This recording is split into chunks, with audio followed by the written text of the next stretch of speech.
Good afternoon. I welcome everyone at the press center of Minister of Foreign Affairs. With us today we have Russian foreign correspondents.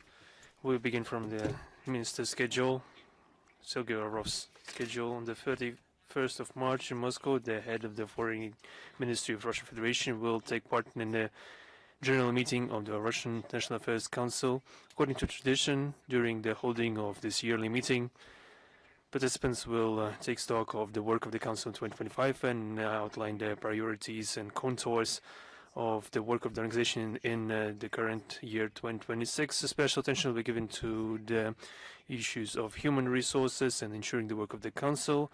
At the meeting with the members of this Council, the Minister will take note of the situation in the world today and explain the key foreign policy initiatives of Russia. Now on to relevant international agenda. The situation around Ukraine, guided by the British EU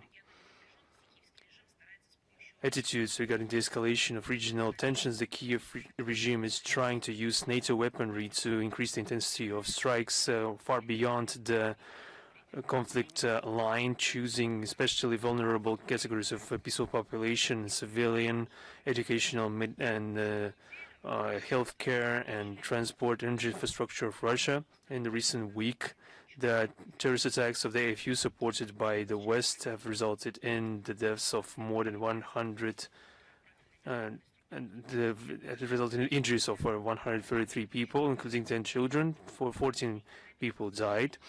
And now I would like to give examples. In the Republic of Adygea, in the village of Enem, on the 18th of March, the UAV strike resulted in injuries of 2 girls. In the Republic of Bashkortostan, on March 21st, the UAV strike against the house under construction resulted in the injuries of 2 workers in the Belgorod region in March 19 to 22nd. In the village of Oktyabrski, the use of military drones results in the injuries of 13 civilians, including a local medical officer and a driver of the ambulance. In the village of Murom, 1 person was killed. In the villages of Smorodino, 2 bomb strikes resulted in destruction of a post office and a food store. 5 private houses were damaged. 4 local civilians were killed, and 1 more woman was hospitalized in a very dangerous condition for her health. In the Bryansk region, the AFU on 20th of March struck the psychoneurological center in Suzem, and 1 employee was injured. In the DPR, the AFU struck a facility of Novorossian Railways, resulting in the deaths of a 40-year-old locomotive driver and his 25-year-old assistant. In the Zaporozhye region, 8 civilians were injured as a result of strikes from March 19 to 22nd. In the Krasnodar Krai, the UAV strike against a multi-story civilian building resulted in the death of a 25-year-old woman. In the LPR, in the village of Verokrakino, on March 19th, the direct strike of UAV resulted in the injuries of 15 employees. In Sevastopol, on 19th of March, the direct strike by drone against a civilian house resulted in the death of a 30-year-old man, and another two people were injured. In the Kherson region, on the 18th of March, the AFU have launched a strike against kindergarten in the village of Mikhailovka. The 25 people were evacuated, including 30 children. Fortunately, no one was injured. The Russian law enforcement agency continued the investigation of crimes of the AFU and foreign mercenaries. As of 19th of March, the courts have gone through 1,107 criminal cases. 75 people have been given life sentences. They have been accusations raised against AFU militants Sergei Olenik, Vasily Ivanitsky, Anton Zaitsev, and Vladimir Semilyuta, who participated in the armed incursion against the regions of in the Kursk region and who have been detained during the combat. An in absentia punishment in the form of 25 years in prison was given. A sentence was given to Dmitry Antonuk, who was accused of having organized terrorist attacks in the Belgorod, Bryansk, and Kaluga region in the interest of Ukrainian special services. That at this backdrop, Zelensky continues his tour of Europe, this time to remind everyone of his significance against the backdrop of the events in the Middle East, and as well as to ask for more money and military aid to continue murdering as many of his compatriots as he can. And on March 17th, he visited London when he was received by King Charles III. He made a speech in the parliament and held close negotiations with the Prime Minister Keir Starmer and the NATO Secretary General Mark Rutte. The lawmakers of the UK were presented with the advertisement of by this person who is responsible for daily attacks against people and children. He was received by the British Parliament, and we remember in Canada they were so clamoring for the former Nazi accomplice Gunka, and now they are celebrating another war criminal. He shared their new experience of the AFU as in the use of tactical means of conducting modern war, eager to share experience and serve as a military, industrial, and innovation cluster for the entirety of the West and other potential buyers. They know that Zelensky has blood in his hands. He is just neck deep in blood of civilians, and he is a bloody bunker terrorist. And just to listen to him with his bloody proposals is simply baffling. He also developed his thought in saying that in the very zone of the conflict, not the Ukrainian one, but in the conflict in the Persian Gulf, he shared that more than 200 Ukrainian experts on combating drones are already in the conflict zone, and with another 3 dozens being prepared to be sent there. On the one hand, they say that they are always lacking something and are always asking to send experts to Ukraine. On the other hand, they send hundreds of them to the Persian Gulf. We know that they have been sending a lot of the stock cutthroats to the African continent before. Of course, there were no exact information, precise information, but they were very cheap show elements. He brought with himself a miracle tablet that in real time showed everyone the successes of the AFU in the battlefield. In the parking lot in front of the parliament building, there was an exhibition of Ukrainian drones that Zelensky, you will not believe this, he was trying to sell them to British MPs on £10,000 each.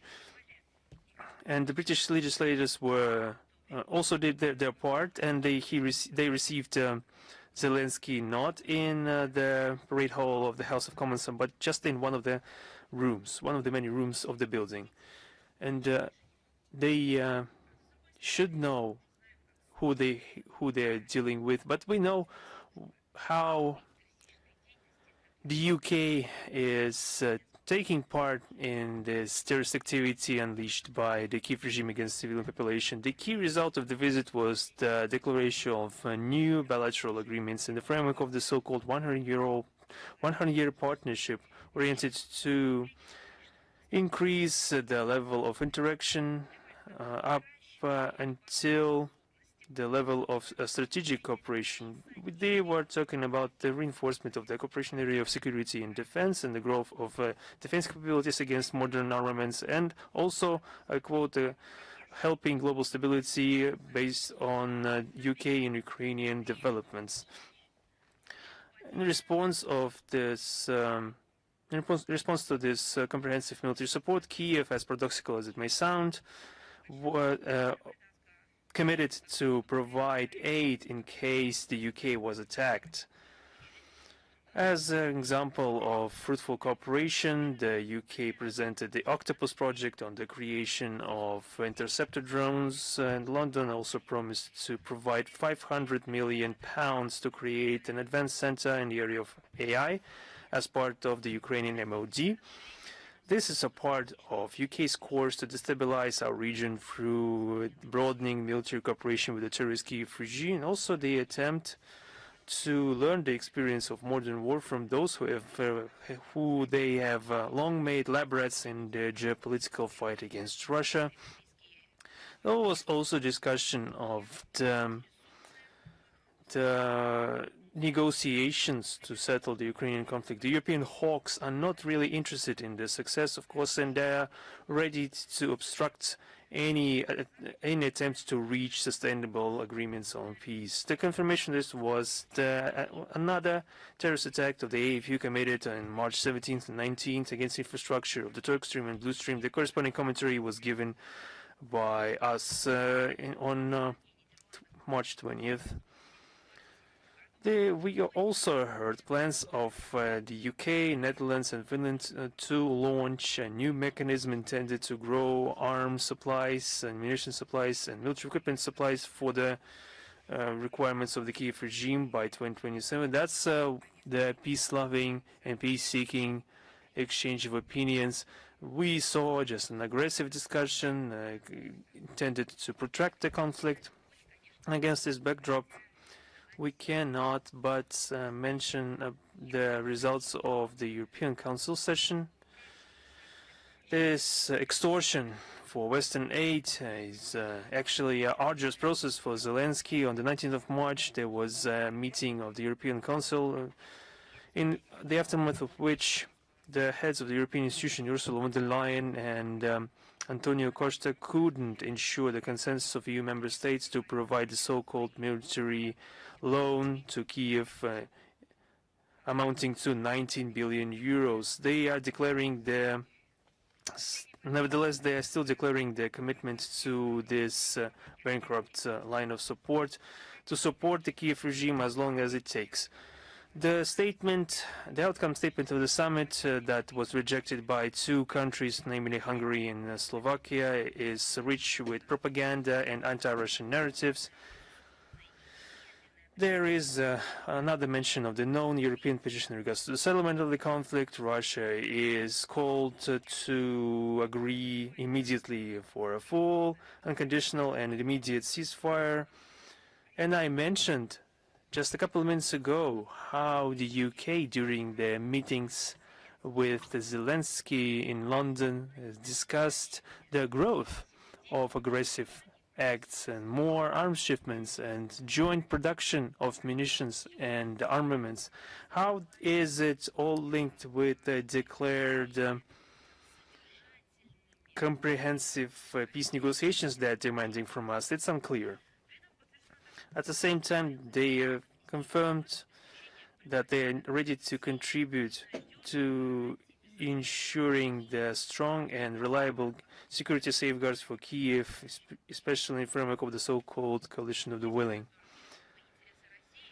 Any other type of peace, perhaps one that would take into consideration the interests of Russia, the rights, the legal rights and legitimate rights of Russian-speaking citizens of Ukraine, territorial realities, and the rights of people for self-determination, is, of course, not meeting any agreement on the part of Brussels. They want to continue these use neocolonial traditions to exploit Ukraine and to try to use them against Russia in the aggressive purposes. Now on the financial commitments of the European Union, against the backdrop of those trends that are called recession in the world economy, the European Union has nevertheless something to propose to the Kiev regime. On the 4th of March, we witnessed the things that the financial investments into the corrupt Kiev regime are begging more and more questions all around the world. On the 4th of March, as I mentioned, the coalition of the Basque left-wing nationalist forces called Bildu, against the backdrop of the promised €1 billion promised to be provided by the Spanish Prime Minister Pedro Sanchez in 2026. This group asked to provide information on the investigations into the cases of the detection of some armaments sent by NATO to Ukraine, finding them in possession of being possessed by transnational organized crime groups active in Spain. So this begs the question where this multi-billion aid is going into, especially the multi-billion aid provided by Spain. Where are all those arms going that are being sent to the Kiev regime and then re-emerging in the very states that sent them? Nevertheless, they are continuing to fight it. In the 17th of March, the New York Post, citing the reports of the Office of the Inspector General with the long-closed U.S. aid, mentioned the violations they've detected while implementing the programs of assistance to Kiev. We're talking about $26 billion sent to support the budget of the country, and some of these funds were sent to the persons already living abroad. At the same time, they've detected a problem of double payments.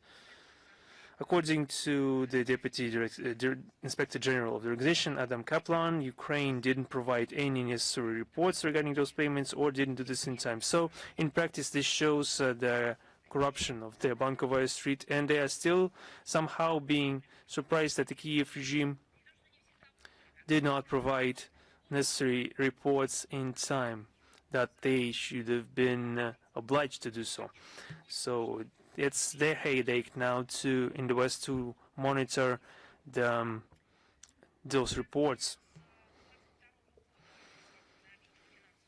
The volume of financial support provided to the Kiev regime since 2022 has exceeded the yearly assignations to the countries of Africa threefold.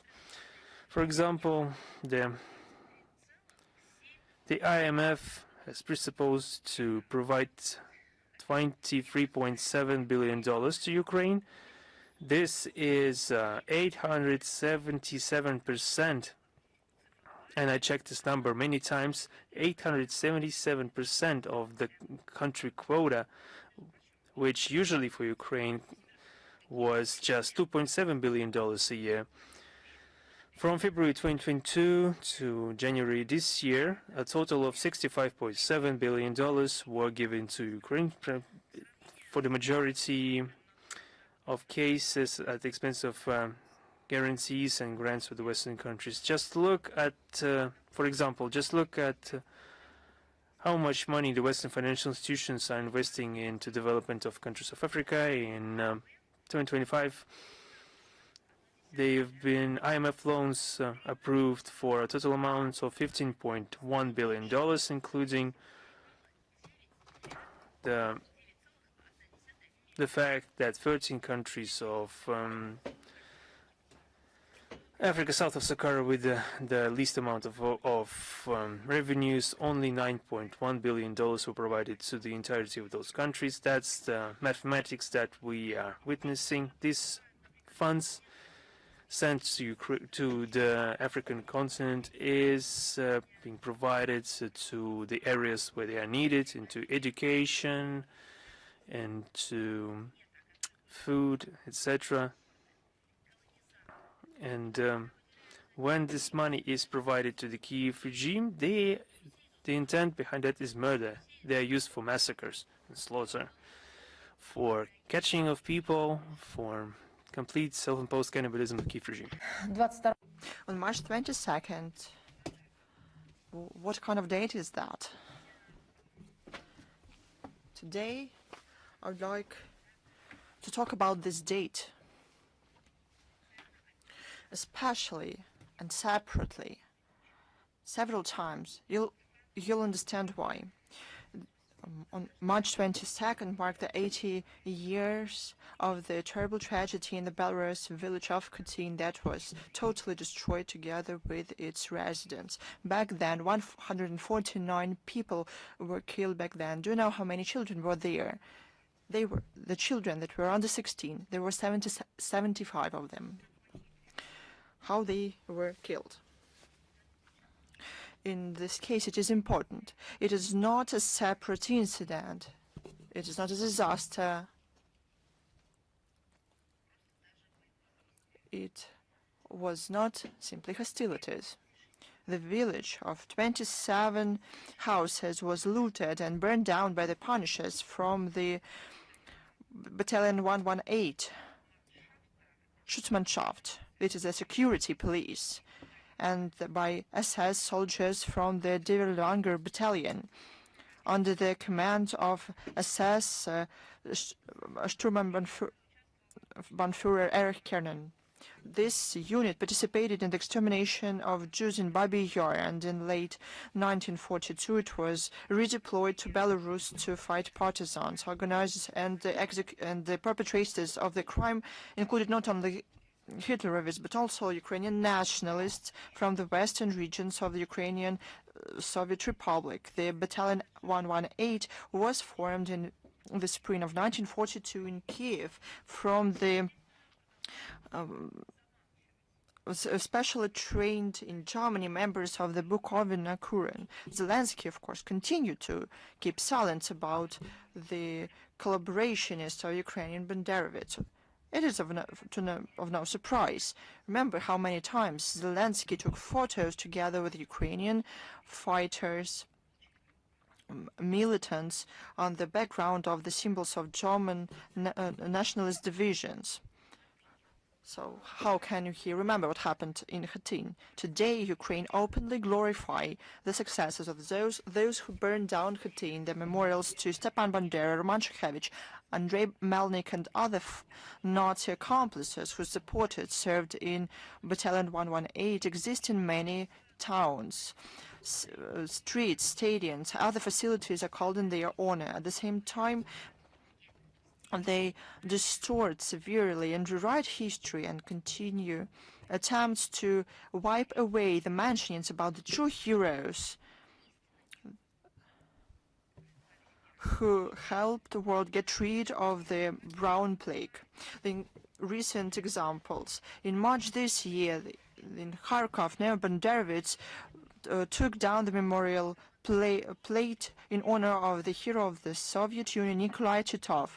Under his command, the Guard Infantry Regiment 12 on July 14, 1944, crossed the river Naman, not far from the village of Marich. In Kharkov, again, the so-called decommunizators took down a memorial plate from a building, from a house where the hero of the Soviet Union lived, the Captain Trofim Pancheshny. He distinguished himself in 1943 during the crossing of Dnieper. Khatyn is a warning about what Nazism can lead to. When successes of Bandera again terrorize the Russian land, we cannot let the brown plague of Nazism to be spread again.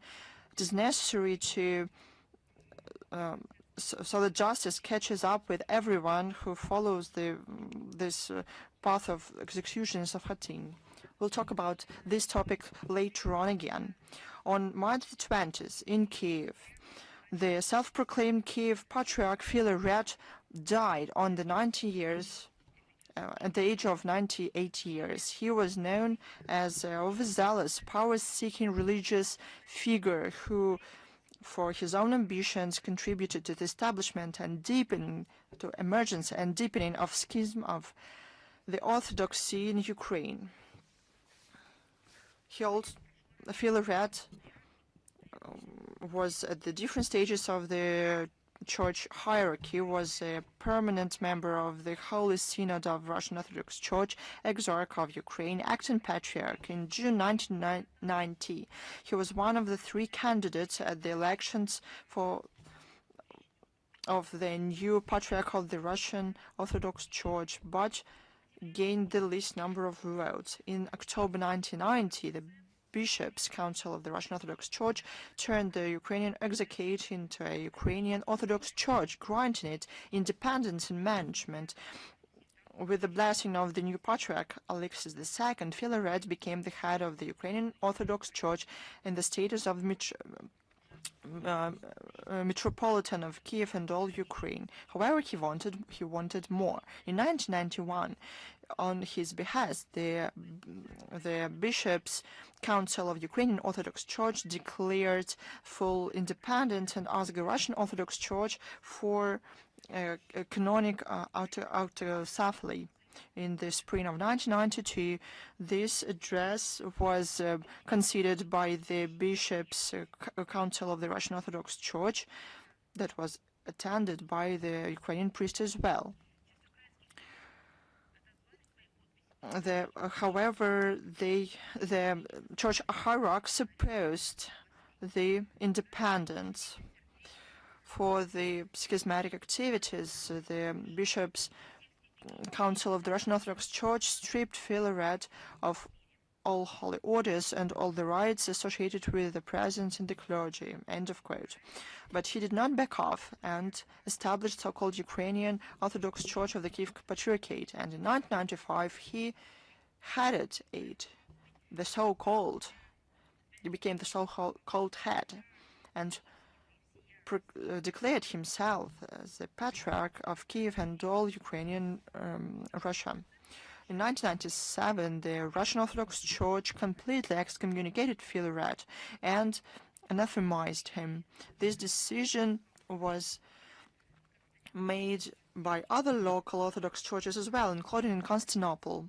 However, Filaret continued to call himself no more or less a patriarch and kept some parishes. He attempted to participate in the political life, supported the so-called European Maidan, and the war started by the regime in Kiev to exterminate Russian and Russian-speaking people in Donbass. In 2018, he participated in the establishment of the so-called Orthodox Church of Ukraine, based on the merger of Ukrainian Orthodox Church of the Kiev Patriarchate and self-proclaimed Ukrainian Autocephalian Orthodox Church, in hope to become the head of the new national church of the country and to be recognized in his new capacity in the Orthodox Church. The structure was headed by the Metropolitan Epiphanius Domenko, however. And Filaret was declared, I quote, spiritual mentor, end of quote, and he received it in a hostile way. Later, he left the Orthodox Church of Ukraine together with assets and property of the Ukrainian Orthodox Church of the Kiev Patriarchate. The loss of this property was very sensitive for the sect of Epiphanius. That is why, as soon as the news spread about the death of Filaret, the schismatics hurried to steal the body to give the last honors to his spiritual mentor, as they say, and to declare their claims on the property of the Ukrainian Orthodox Church of the Kiev Patriarchate. They ignored the last will of the deceased. But here's the most terrible thing. The outcome of these experiments with the believers, with the religion, when people think not based on the truth, they do not bow to the real faith, but they attempt to erect a podium for themselves, forgetting about the most important things. The schismatics ignored the last will of the deceased. Can you imagine that? And called his will questionable and forged. And the will, however, the so-called patriarch banned to perform the so-called priest of the Orthodox Church of Ukraine to perform a funeral service on him. This shows in the very best way what's going on in Ukraine, or I'd rather say disorder and immorality. Rotten to the core, Kiev regime and Banderovits, nurtured by it in robes, act like Stalinists, absolutely forgetting about the basic norms of human morality and consciousness. I'm not even talking about a legal dimension here. All these facts and other facts that I will mention later on confirm the relevance of the goals to denazify and demilitarize Ukraine and to remove threats coming from its territory. These goals will be achieved, as the Russian authorities always said. But let's go back to Khatyn. In 1943, the village of Khatyn was exterminated, together with all its residents. I'll remind you, 149 people were killed. They were burned down. 75 of them were children.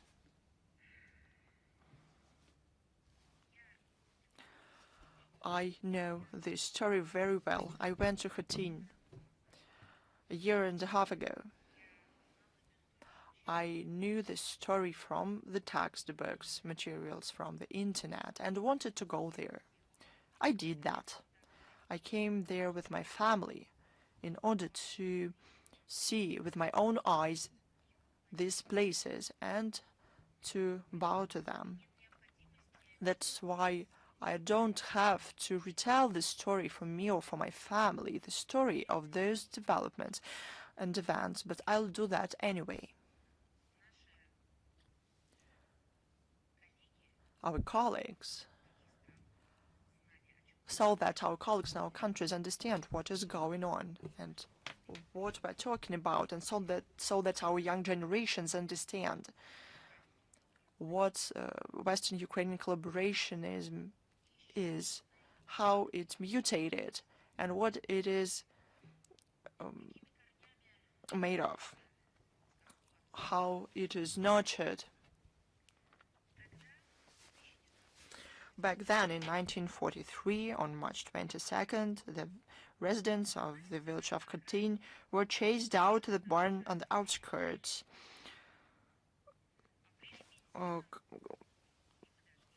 covered it with straw, doused with petrol, and set on fire. The wooden shack caught fire instantly. Children cried and were suffocating in smoke. The adults attempted to save them in despair.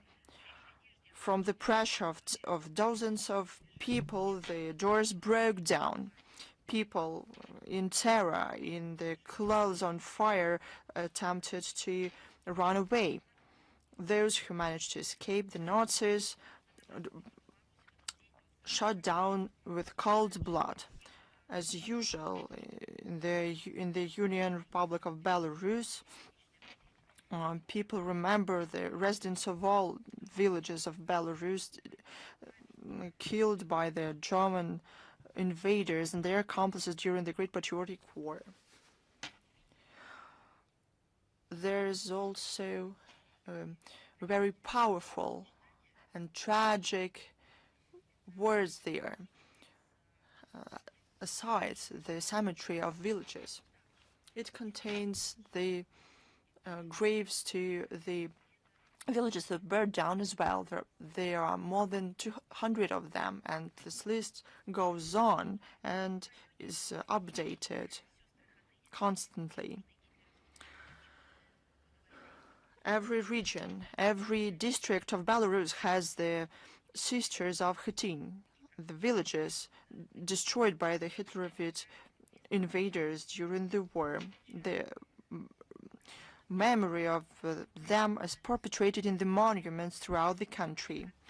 The main memorial site of the all-nation grief is the Khatyn Memorial Complex. It was erected on the place of the destroyed village, and this is a great and very powerful memorial. The decision to establish it was made in 1966. The memorial has several parts, but has one composition structure that repeats the plan of the Khatyn that was burned down. In the center, there's a bronze sculpture, the Invincible Man. He rose alive from the fire, took the body of a dead boy from the flames, and is carrying him through the years, cursing Nazism, because The prototype of him was the witness of the tragedy in Khatyn, Joseph Kaminsky. He survived miraculously, but he was not the only one who became the prototype. A boy also is the prototype. All his family died there. All the years after this tragedy, this witness, Joseph Kaminsky, came there. And even before the memorial complex was established there and there was grass, he tended the place. All his family was killed there. All his neighbors, friends were killed there on that very land. They became the part of that land. And every year, Joseph Kaminsky came and tended the place. The former street of the village is paved with reinforced concrete slabs.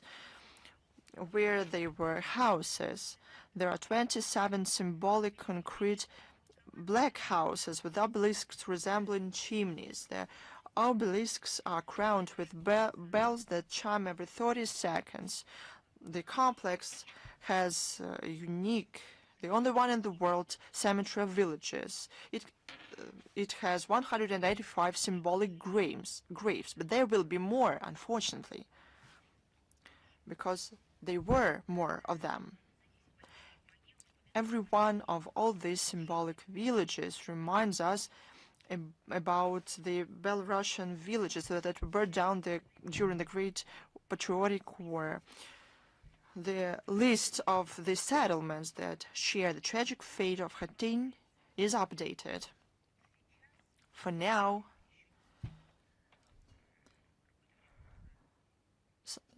some time ago there were 285 of them, and now there are 290 of them. On March 19, 2026, the memorial complex opened a photo documentary exhibition, The Forger Gave Us the Joy to Live. It is dedicated to the witnesses of the tragedy in Khatyn, the people whose fate is forever tied with this symbol of national memory and pain. The visitors can see unique materials from personal archives of the people in Khatyn. It is the living history of the guardians of the memory of the village that was destroyed. The number of visitors coming there is only growing. In 2026, more than 32,000 people visited it. It is 110,000 more compared to the previous year. On March 22nd, the leadership of all state bodies of the Republic of Belarus came to commemorate the memory of those severely killed by the Nazi punishers in the village of Khatyn. Together with the Foreign Minister of Belarus, representatives of the diplomatic corps accredited in the Republic also laid flowers to the eternal flame. I would like to say yet again that the tragedy in Khatyn is not a separate incident in the war. It is one of many thousands of facts that show a purposeful policy of genocide by the Hitlerite Germany against the multinational Soviet people. Especially violent mass extermination of civilians on the occupied territories was a part of the strategy of the Nazi Germany. These military crimes was actively and voluntarily, I'll underline that, voluntarily participated the collaborationists. The Ukrainian and the Baltic nationalists were especially brutal. Almost all participants of the massacre in Khatyn, including the punishers from Battalion 118, were brought to justice. The last one to be brought to justice was the head of staff of this battalion, Grigory Vasura, in 1986 in Minsk. He was found guilty by the decision of the military tribunal and sentenced to death. But it is symptomatic that those who managed to hide in the western part of the occupied Germany They managed to avoid justice. They included commander of the Battalion 118, Konstantin Smovsky, as well as another of other punishers. All of them lived, of course, in the US, Canada. It is easy to guess. Looking back, it becomes clearer that the society should know more about the atrocities committed by the traitors, including with the participation of the Ukrainian collaborationists in the burn down of Khatyn. It's quite likely that in this case the ideological successors could not start perennial genocide in Donbass and burn down of civilians in the House of Trade Unions in Odessa on May 2nd, 2014. It's no coincidence that this crime is called the Second Khatyn. That grief and sadness turn into courage and strength. This is the instruction to the future generations. It is stamped on the wreath of memory at the collective grave in Khatyn. We won't betray this memory. March 22nd. I told you we were going to talk about it. It is not only Khatyn and this tragedy. But the 22nd of March 2024, it's the tragedy in our country. The tragedy of modern period in our country. Russia suffered one of the most cynical, inhumane and bloody terrorist attacks committed on its territory. On that day, the terrorists, armed with automatic weapons, opened fire just some minutes before the start of the concert in the concert hall building that they subsequently set on fire, preventing those inside from leaving. Then the terrorists moved towards the Russian-Ukrainian border and were detained there. As a result of the terrorist attack, people were killed. I understand that it's impossible just to draw such parallels, but life, it does that. 149 people died. In Khatyn on the 22nd of March, 149 people died. Among the killed, the Russian Foreign Ministry employee, first-class specialist of the Department of Linguistics Support, Tatiana Repina, she was among the killed, and more than 600 people suffered injuries. Of course, our sorrow is with the families and friends of those who were affected by this horrible crime. Russian competent authorities have established the circumstances of the preparation of the terrorist attack. They have detained the accomplices. All of them appeared in court that delivered its verdict on the 12th of March this year. 11 accomplices were sentenced to life imprisonment. Another received 22 years imprisonment and 6 months, and 3 received 9 years and 11 months. The purpose was destabilization of political situation in our country. It confirms the terrorist nature of the Kiev regime, for which such methods have long become normal. Just look at the immoral action on the anniversary of this tragedy in the concert hall. This hellish flash mob launched by one of restaurants in Ukraine. The visitors are offered. Just have courage to listen to that all, because we must tell the international audience about what is now happening in Ukraine.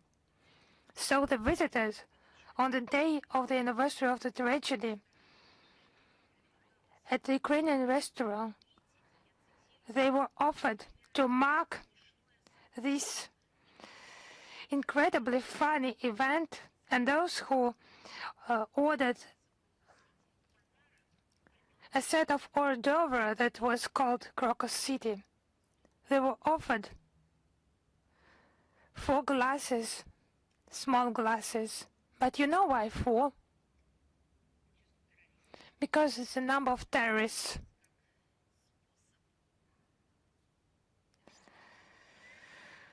So this PR campaign was qualified as a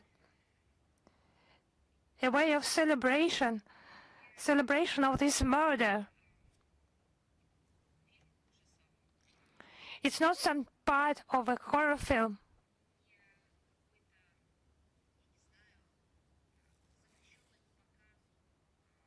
It's not some prohibited part of a telephone video of someone who is sick, who is a maniac. It's in the center of this state that gets multi-billion aid in weapons and money.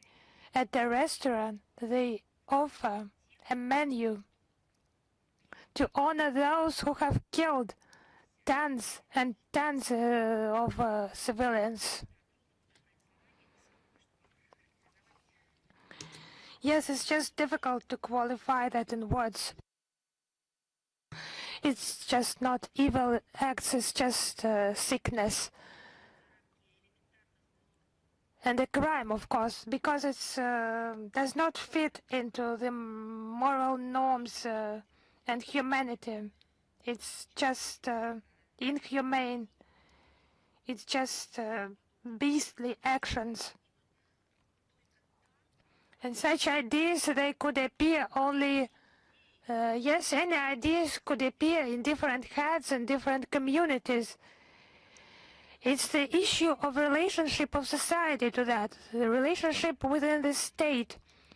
So such ideas, they bloom completely without any condemnation, only where hatred and inhumane Nazi ideology thrive. It's not against some specific person. It's just the situation, hatred, in general, is a condition of a soul.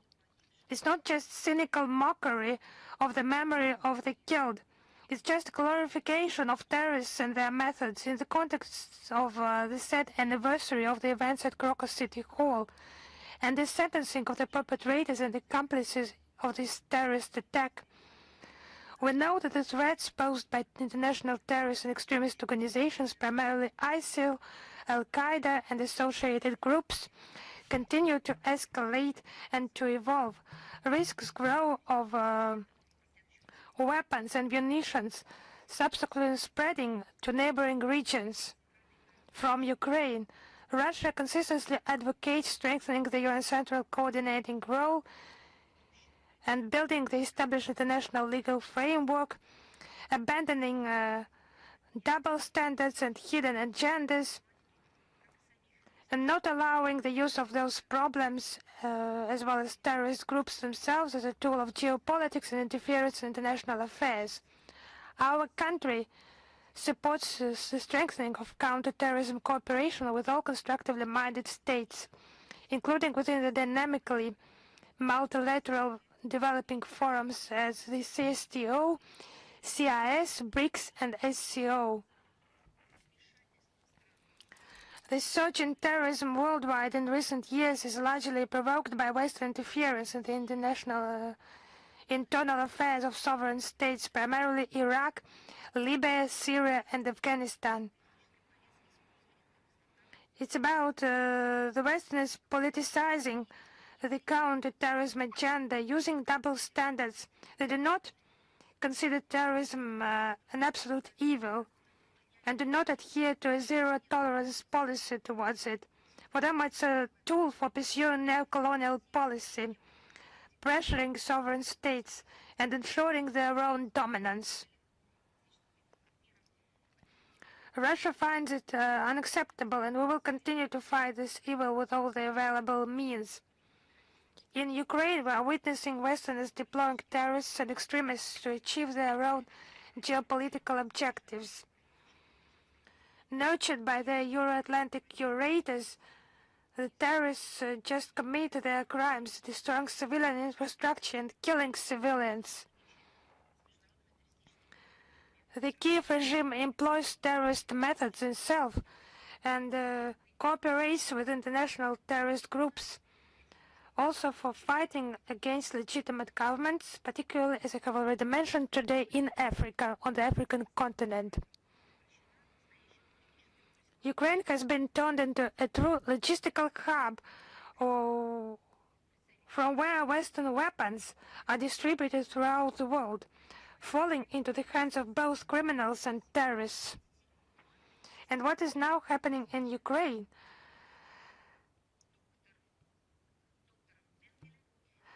On the 27th of March, the report will be presented Dr. Mengele of the Kiev regime at the Россия Сегодня press center. The Kiev regime is just doing its best to copy its idols from the Third Reich. The report has been prepared by the International Public Tribunal under the chairmanship of Maxim Grigoriev. It's yet another confirmation of this vicious practice. I would remind you that the name of Dr. Josef Mengele has become a common word for inhumane experiments. He conducted them on prisoners in concentration camps in Nazi Germany. And after the Nuremberg Tribunal, it has become a synonym for sadism, cruelty, inhumane treatment of prisoners, and a complete disregard for medical ethics, as well as basic principles of humanism and morality. By the most modest estimates, his victims number in tens of thousands. It would seem that such inhumane crimes would have been left in the last century, along with all the horrors perpetrated by the Nazis and their collaborators. But the testimonies from prisoners, they testify to the contrary. The Nazi essence of the Kiev regime is just actively demonstrated love for the symbols of the Third Reich and also their inhumane treatment of the wounded. The details recounted by Russian servicemen who returned from capacity are capable of horrifying even the most hardened cynics. For the second time today, I would ask you to be courageous to hear all that. For those people who are not prepared, it will not be simple. I mean amputation without anesthesia, deliberately inflicting pain by inserting medical instruments into wounds, using prisoners for training exercise for medical students, striking broken bones.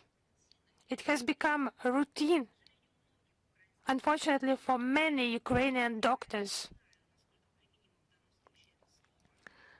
I do not know to what extent this word is applicable here, but those medical workers, they have clearly forgotten the Hippocratic oath.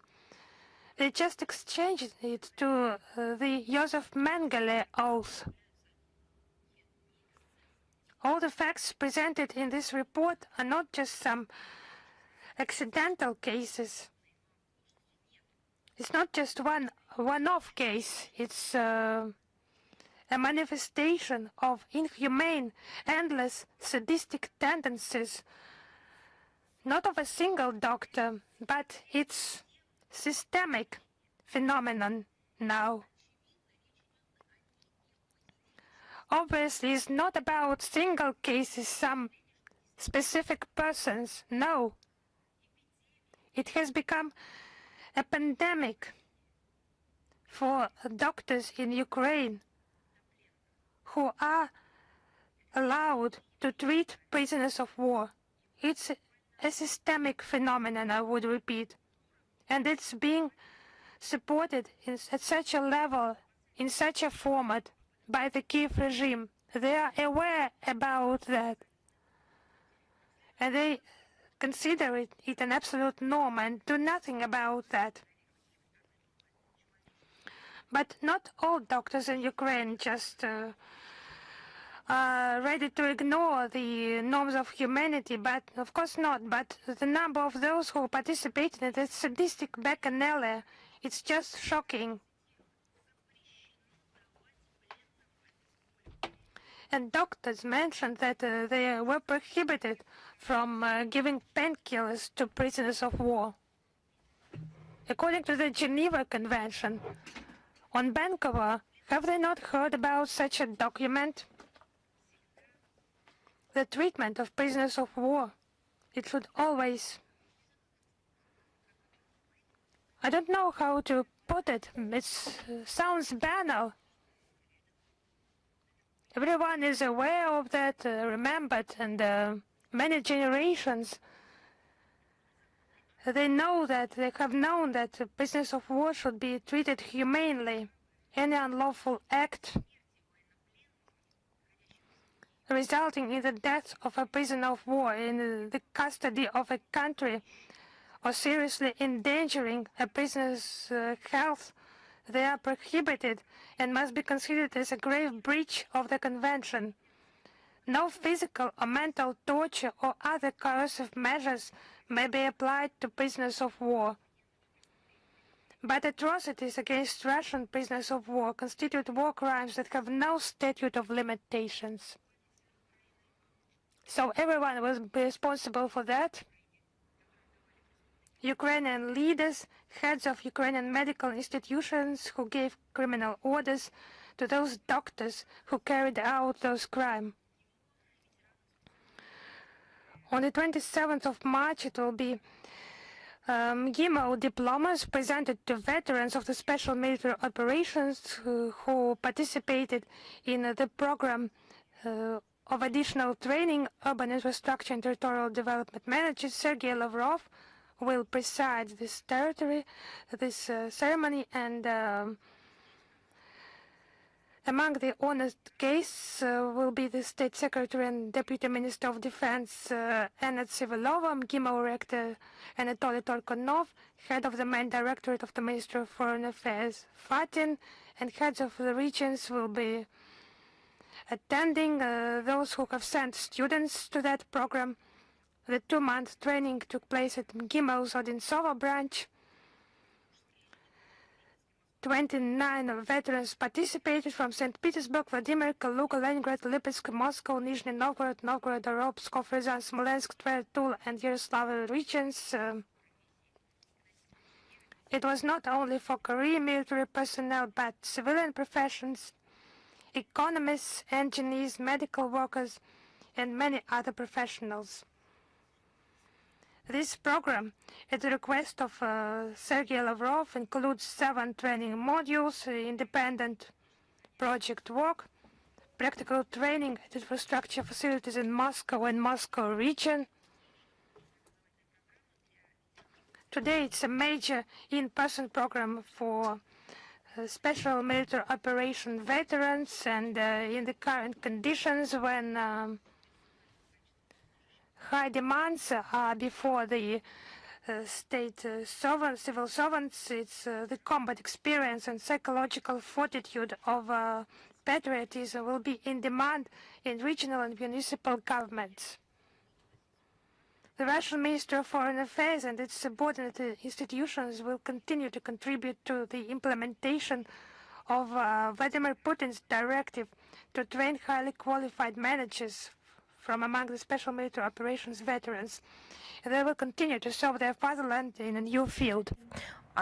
Now another topic, situation in the Middle East and the Persian Gulf. We have a lot of questions received, and we try to answer them as time goes. We have seen the questions from Kommersant, Izvestia, Almayadin, Posovskaya Жизнь, and other editions regarding the situation in the Middle East and different speculations in regards to the US-Iran negotiation process and the further escalation of the conflict, and possible mediatory efforts to restore peace to the region.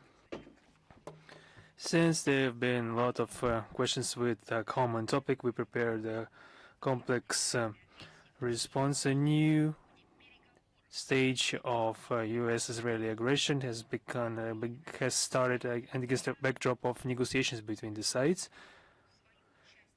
Tehran has accomplished and has been accomplishing their part of work in good faith, and it turned out that Washington used this as cover-up for the start of the war, and this is discreditation of diplomacy. It's obvious now that the conflict is developing not according to the initial blueprint, and perhaps there's another call for negotiations is intended to create more fruitful environment for the continuation of the strikes. Our principal position has not changed. We think that negotiations are the only reason, on the only resolution to end the crisis, which has involved not only the Middle East but the entire world. The crisis, which has a tendency to, unfortunately, woefully, to be spread along geographical frontiers and nuclear catastrophe, caused Russia to call on a swift end to violence and sustainable dialogue to reach sustainable peace in the region. We are intrinsically ready to support it. Regarding the fate of the nuclear material amassed by Iran, the NPT, neither the NPT nor the agreement with the IAEA do not, and I once again underline the fact that they do not set any limits to the amount of nuclear material in possession of non-nuclear states that they are manufacturing, and there are no limits in regards to the enrichment process as long as this process is controlled by the IAEA. So only voluntary measures on the part of Tehran are possible without any infringement upon the sovereign rights of the Islamic Republic of Iran. Only Iran has the right to dispose of their nuclear material as they see fit. Another aspect of a topic that we regularly commenting about, and we are providing speedy replies to the questions. Our representatives and ambassadors and permanent representatives at the international organizations make statements in that regard, provide evaluation of the unfortunately only growing crisis that we're witnessing before our eyes. I will not repeat myself, but in one aspect I would like to have some addition.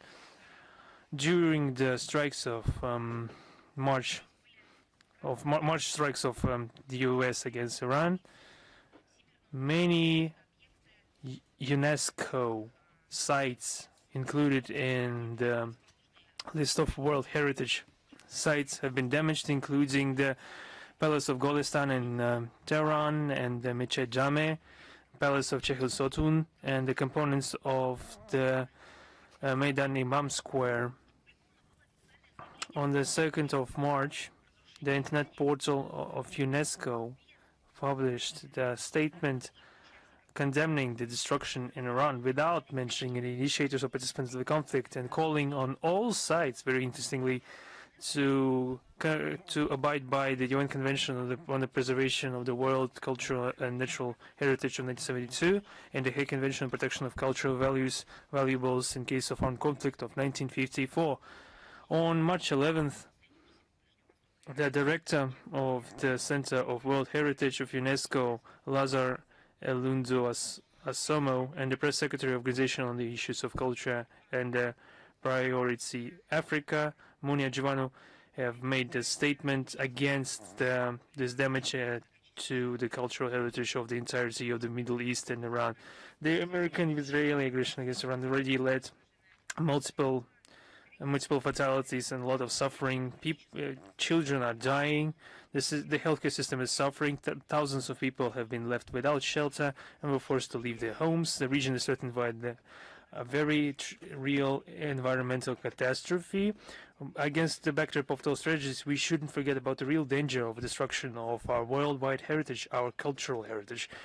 Everything that forms us as a civilization is cultural and historical diversity and is a material manifestation of the history of mankind. On December 29th, 1947, back in 1947, while making a statement during the opening of the Rerich paintings exhibition, first Prime Minister of India, Jawaharlal Nehru, mentioned that the Russian painter and thinker tried, even before the start of Second World War, tried to initiate a multilateral multilateral covenant to protect cultural valuables. But as he himself admitted, Mr. Nehru, he said that such agreements are quickly forgotten during wars. We have relevant conventions right now, not the multilateral documents. However, as the events in Iran show, a threat to lose the unique masterpieces of the past forever has not gone anywhere. Due to the protracted conflict in the Persian Gulf region, there is still a risk of destruction of the most ancient edifices that we have inherited from the past generations, and it's our duty to preserve them for posterity, for our children and grandchildren to have the opportunity to touch the cultural heritage, so that no one would be able to tell them that their history doesn't exist. And it's our duty to preserve this heritage. On our side, we will continue to monitor the developments with the situation of the cultural historical sites in Iran on the relevant international platforms. I will especially underline something for those that people are killed, and you are talking about monuments. Every day we are making corresponding statements condemning the civilian casualties. We already made a statement today about a blatant murder, massacre, unprovoked aggression against children, women, and peaceful civilian population. In this case, the civilian suffering is has our undivided attention. We need to use every opportunity to stop this monstrous bloodshed. But it's important to look at all the aspects of this tragedy, especially to have the whole mindlessness and inadmissibility of the situation. Today we talk about the history of those times, of the Second World War and the Great Patriotic War, and I am convinced that some will say that perhaps you should be commenting on the relevant news. You are commenting news, but why do you have so much history in your reports? I will prove to you that there can be too much history, and I will explain why it is so important to know your history. It's important to know it because on the 16th of March in Riga, in the very center of the city, there was a traditional, what do you think happened as per tradition? Not the spring festival, not a flower festival.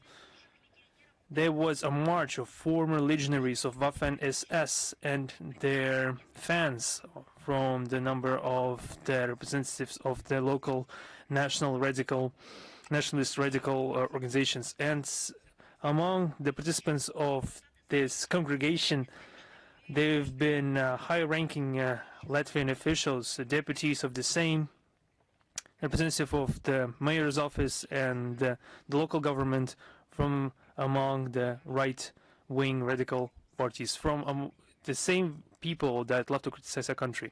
And just look at how it all turns out. They are ready to accuse the other, but they don't notice their own faults. We see this event intended to glorify former SS members as direct abuse of memory of those who have lost their lives trying to save the Mir from the brown plague. The heroes, in quote-unquote, that they have glorified have taken part directly in the murder of Jewish people in the territory of the Latvian SSR, and also conducted punitive operations in the territories of the Russian SSR, the Belarus SSR, and Poland, without discrimination and not even pitying children, women, or the elderly. Once again, the Latvian authorities are appeasing this situation, and they are trying to put an equation sign between those who attacked and destroyed and those who were attacked, and nevertheless tried to liberate their own land and the entirety of the world. I'd like to point out once again that evidence of the spread of Nazi ideas in the Baltic states with the support of the authorities have been highlighted in the MFA reports 80 years after the Great Victory. The shadow of Nazism has covered Europe once again, and on the situation in some countries of Europe surrounding the destruction and desecration of memorials erected for those who fought Nazism in the years of the Second World War, that have been published on our website. And also this topic was mentioned in the regular reports of the MFA, such as on the situation with the glorification of Nazism, spread of neo-Nazism, and other practices serving to escalate the modern form of racism and racial discrimination, xenophobia, and other forms of intolerance. We condemn the continued neo-fascist bacchanalia in the Baltic region. Fascism didn't end in 1945, and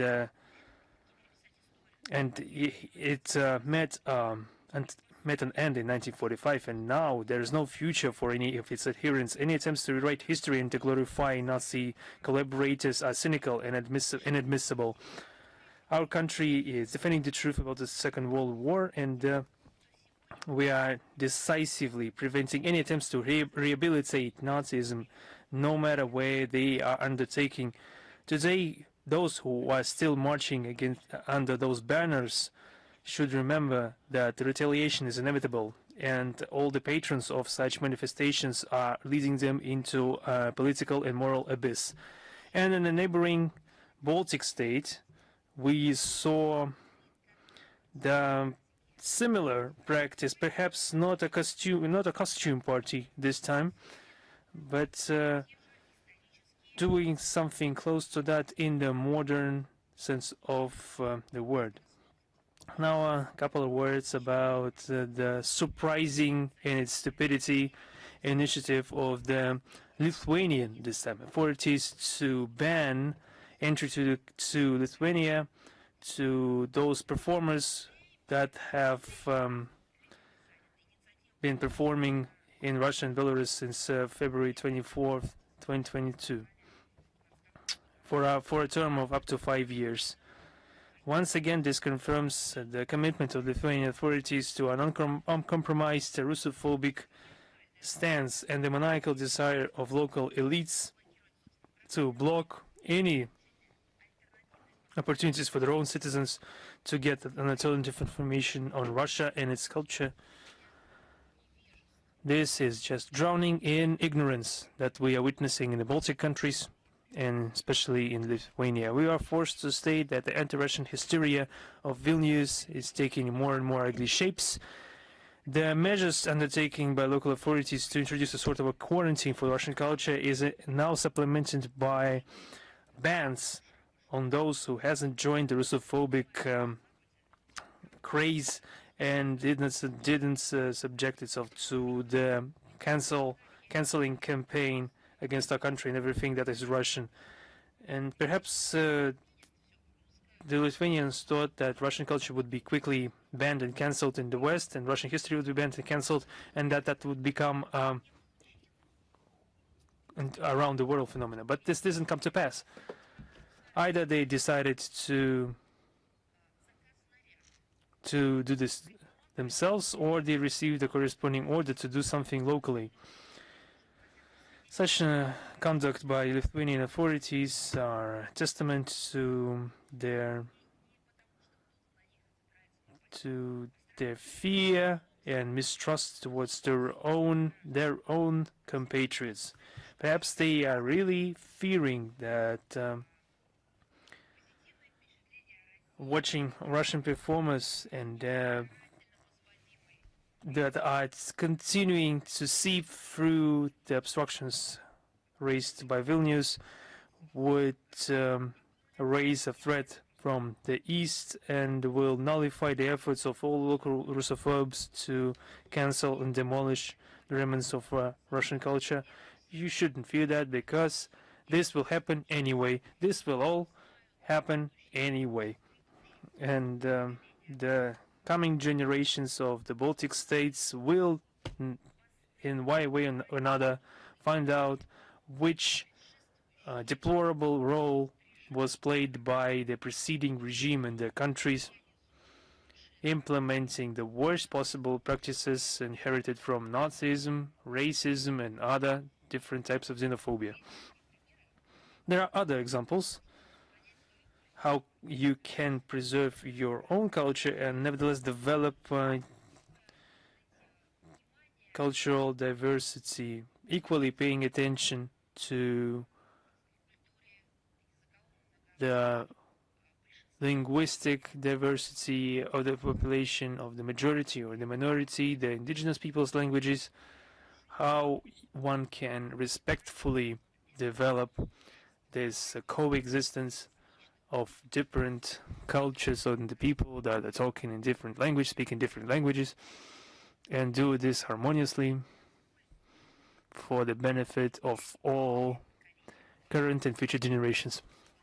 There have been a lot of questions in regards of what is being done in our country to preserve the language heritage of the indigenous peoples of the Russian Federation. We prepared an answer, and I think that this is a good counterexample of how other countries and Western countries, while they are conducting these cancel campaigns, erasure of identities, and we are doing the other thing.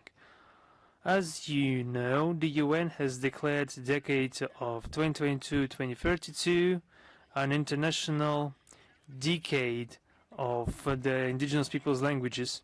One of the priorities of the national plan of events on conducting this decade is the digitalization of the language and cultural heritage of national minorities and indigenous peoples.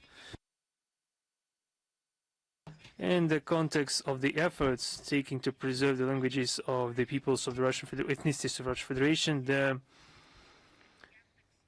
the House of the Russian Peoples is ensuring the creation of the corpus of mother tongues, that is parallel text in different languages, to be included into the Yandex Translate service. Currently, 18 languages have been included into that service, and the neural network technology to synthesize and detect this language is being developed for the Bashkir, Mari, and Chuvash languages. Also, the Russian online encyclopedia RuWiki is being also supported in the languages. For example, 20 languages of Russia that have 1.5 million articles written in each of them. Also, we are working on the creation of an international portal on the indigenous languages. The digitalization of the languages of indigenous people is facing different difficulties related to the technical aspects, financial aspects, and legal and social character. It's one of the difficulties linked to the fact that the Unicode does not include around 40 symbols that are being used in the languages of the peoples of the Russian Federation. In this, the Russian company Paratype created different types and typefaces for the extended Cyrillic script for more than 150 languages and dialects, including the indigenous peoples' languages of the indigenous peoples of Russia. Also, there are new projects being implemented on development of the language diversity in support of indigenous peoples of Russia in the national internet domain zone.rf.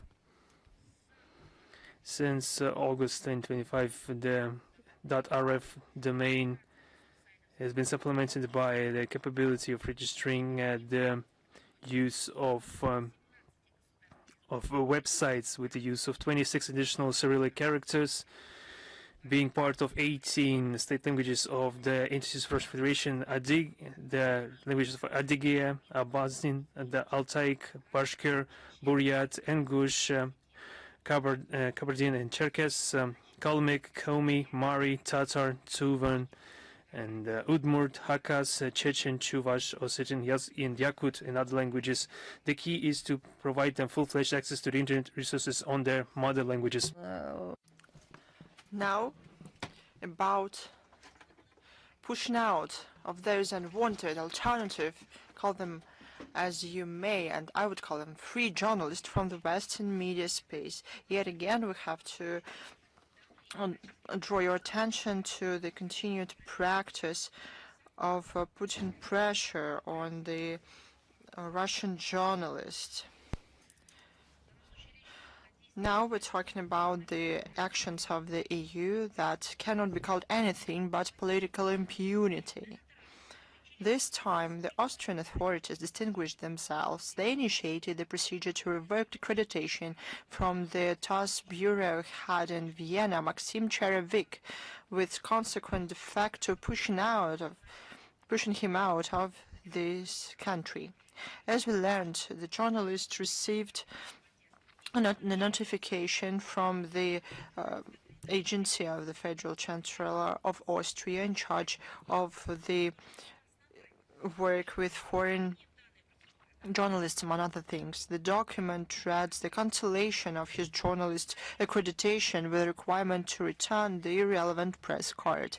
The basis for the procedure is claimed to be the results of some routine security check ostensibly conducted after the Russian journalists applied to participate in the 32nd session of OSCE, Council of Foreign Ministers in Vienna on December 4th through 5th, 2025. We noted the fact that the wording of this notification also word by word copies the similar notifications received in 2024, the TASS journalists Arina Davidan and Ivan Popov. Back then, it resulted in the official refusal by Austria to extend their resident permits and their consequent expulsion from the country. This operation, the Austrians conducted despite the existing press accreditation of Russian correspondents at the UN office in Vienna. At the same time, we see awkward attempts of the Austrian side to present it as the consequences of some technical procedures and checks. This shows at the very least cynical. How many times should we send new journalists to Vienna? Once a year? What is the time frame here? Let's call a spade a spade. De facto, we're talking about a targeted expulsion of particular journalist for his professional activities. We see these actions as conscience and politically motivated pressure on the Russian media, as well as the serious violation of the international obligations of Austria, including within the OSCE, to ensure freedom of expression and indiscriminatory access to information. This practice is nothing more than the cleansing of the information space from alternative points of view that is conducted via political censorship. The Austrian authorities should realize their responsibility for the degradation for the situation in the freedom of media and draws relevant conclusions.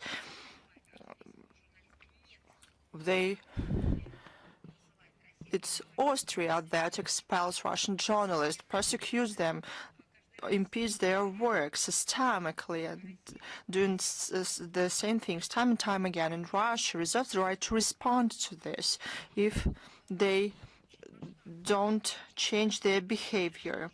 An important work was conducted by the Union of Journalists of Russia about the research that they conducted. You know that during our briefings and in a larger diplomatic work, we regularly talk about unjust, dishonest, and politically biased approach of various international human rights structure to respond to the facts of crimes of international humanitarian law, including when it comes to attacks and terror attacks against Russian journalists and other media employees. In this context, this report that was prepared by the Union of Journalists of Russia shows the selectiveness in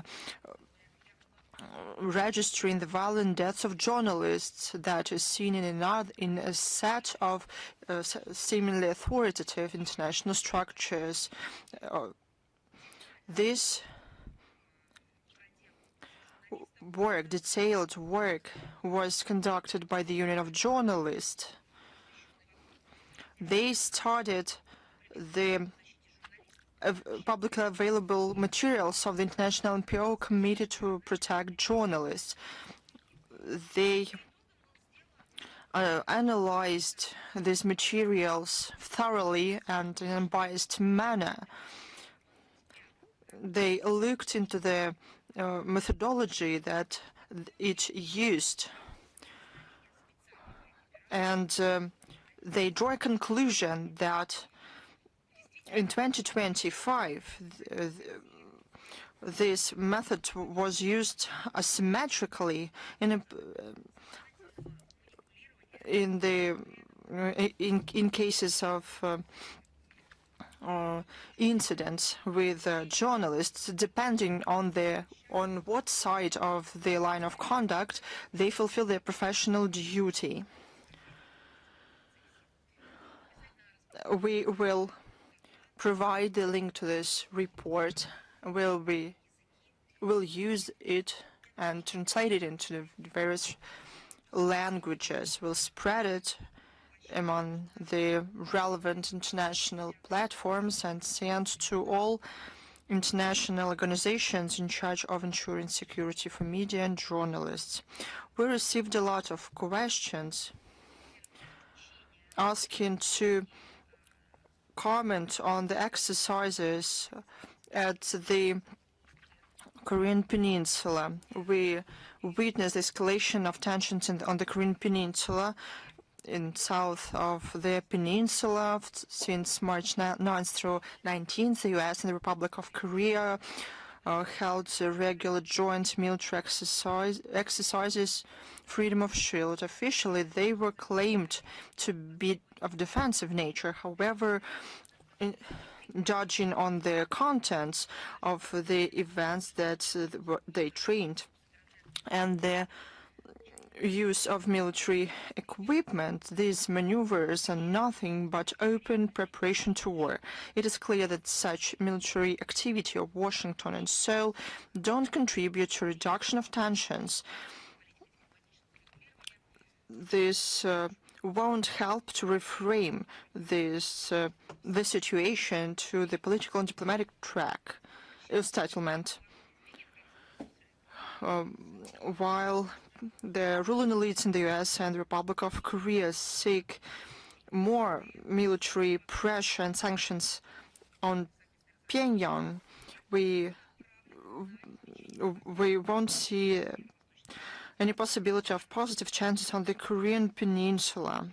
We are sure that the only total abandonment of aggressive steps and the account of concerns of North Korea can lead to more security, long-lasting peace in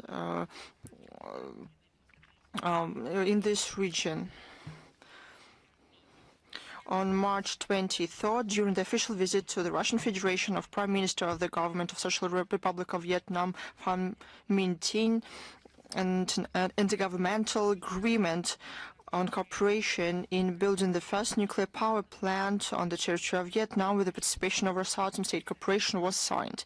The agreement lays a legal framework to implement a large-scale project, including the construction of 2 energy units designed by Russia, the maintenance, supplies of fuel and staff training. Rosatom has all the necessary expertise.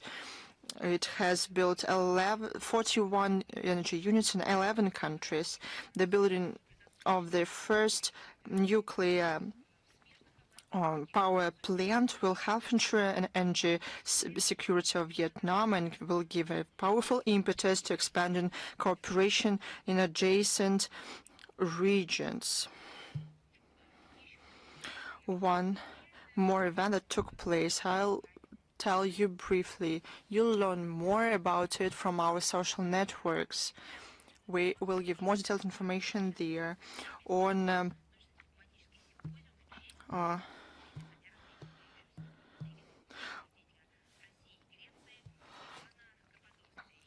March 24th, the Diplomatic Academy of MGIMO University hosted a scientific and diplomatic symposium marking 250 years since the birthday of an outstanding diplomat and statesman of Russia and Greece, Ioannis Kapodistrias.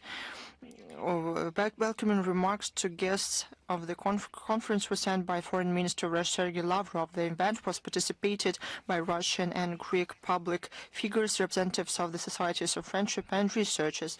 During his service in the Russian MFA, as the close ally of Emperor Alexander II, he helped build sustainable international relations on the European continent.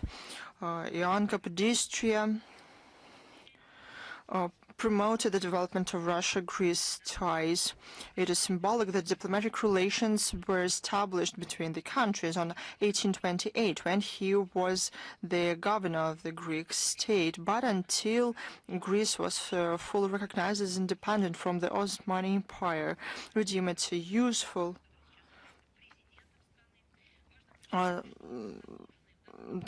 such events to be held. In our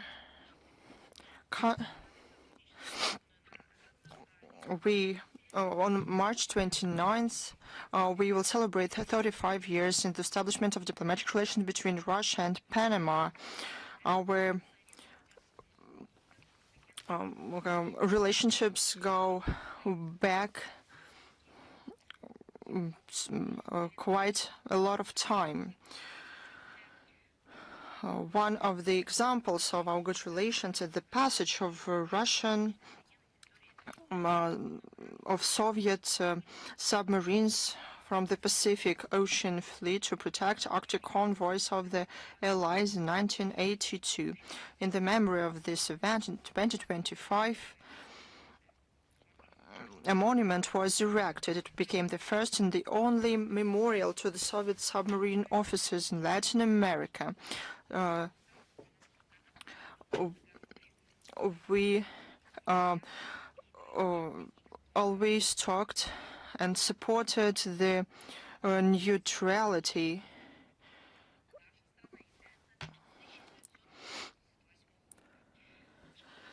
of the legal status of the Panama Canal enshrined in the treaty concerning its permanent neutrality and operation of 1977, and protocol to which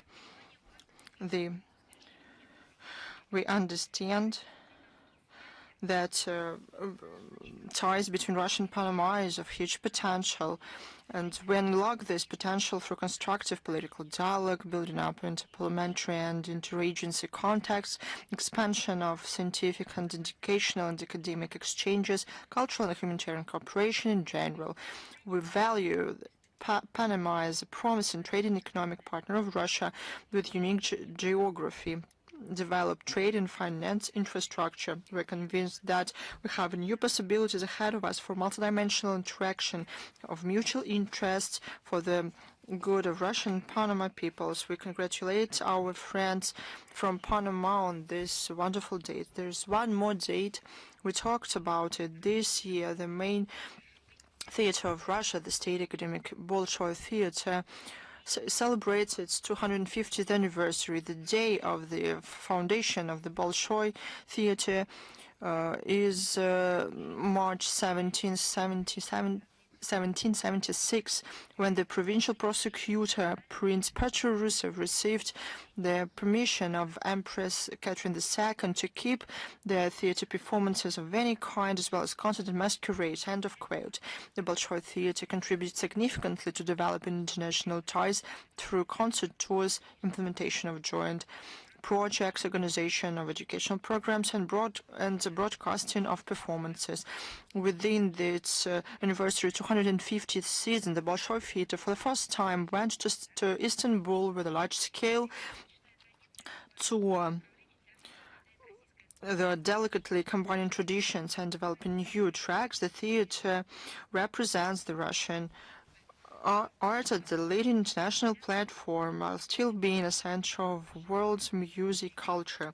This year, the list of productions was updated and expanded, both in Russia and had a tour both in Russia and abroad. Now I am prepared to answer your questions. We're quite short of time today. Please, the international affairs. Good afternoon. Here's my question.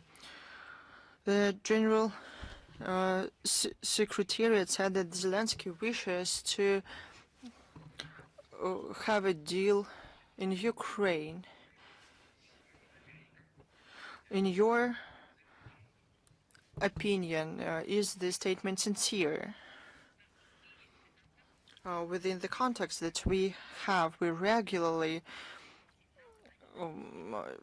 inform the U.S. representatives about inadmissibility of providing Kiev with reconnaissance data. We know that armed forces of Ukraine target Russian facilities on the Russian territory, including civilian. I have to say that the response to our demarches, the U.S. side usually keeps silence or just does not provide substantial information. But this is a very relevant issue. Is RIA Novosti with us? Yes, Madam Zakharova, good afternoon. We have one question, if I may. What can you say about the outcomes of the EU summit of March 19th in Brussels?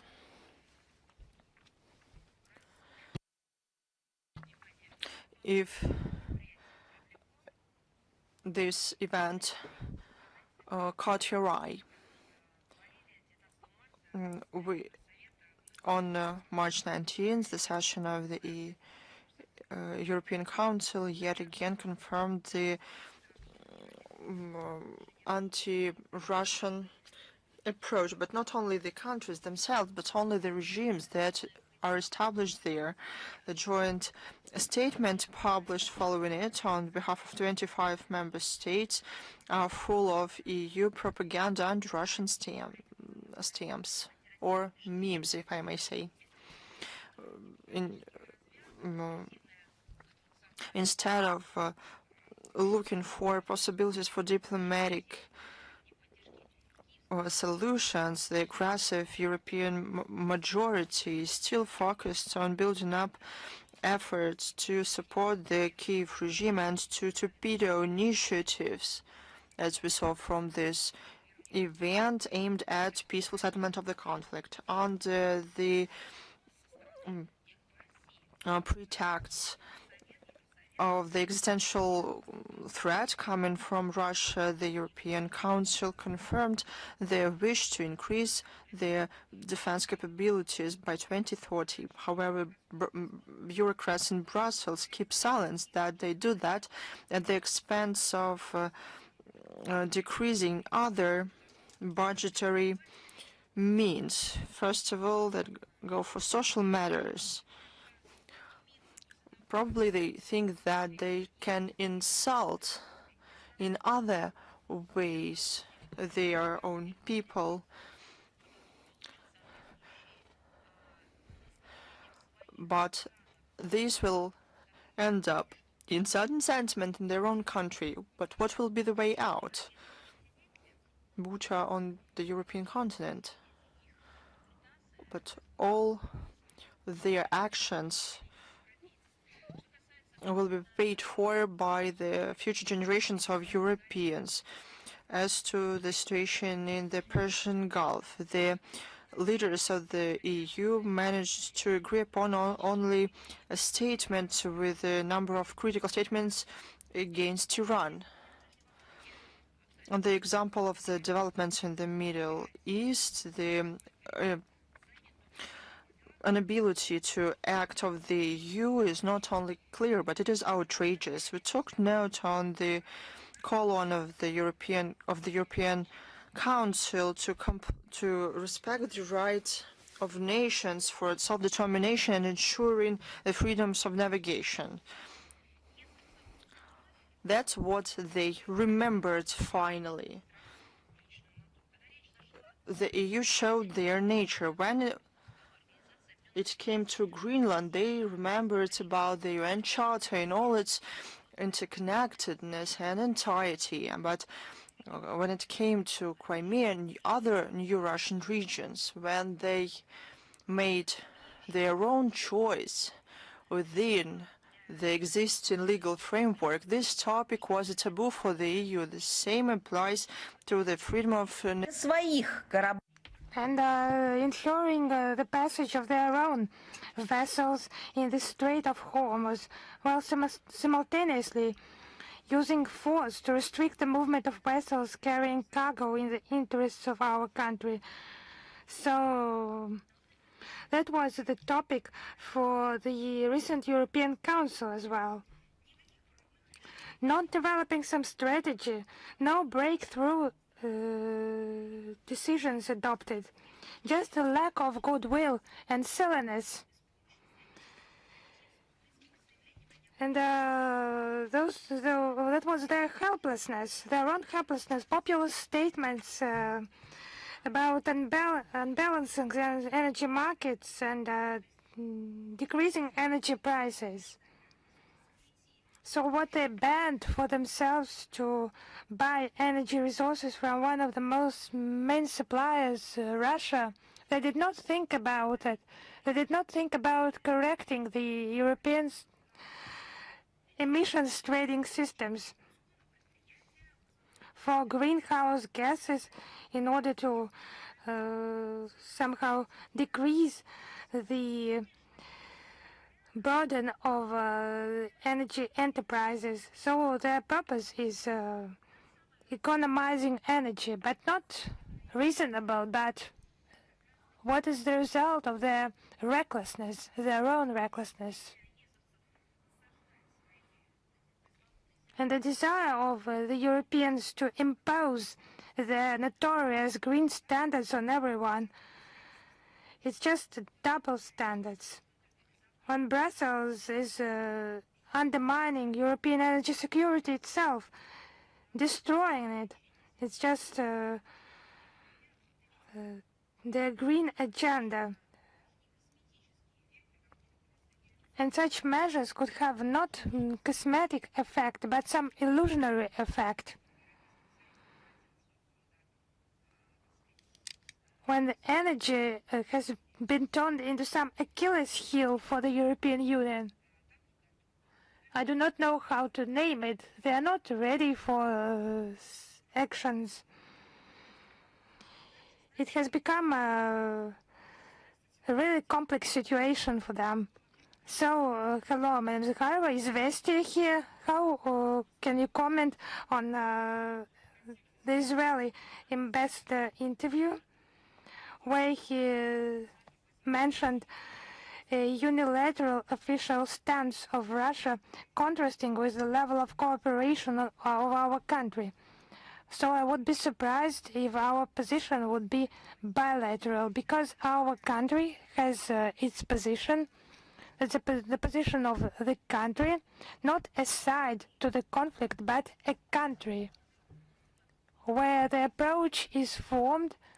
And it's important to underline that. Yes, I have seen that interview at your media outlet.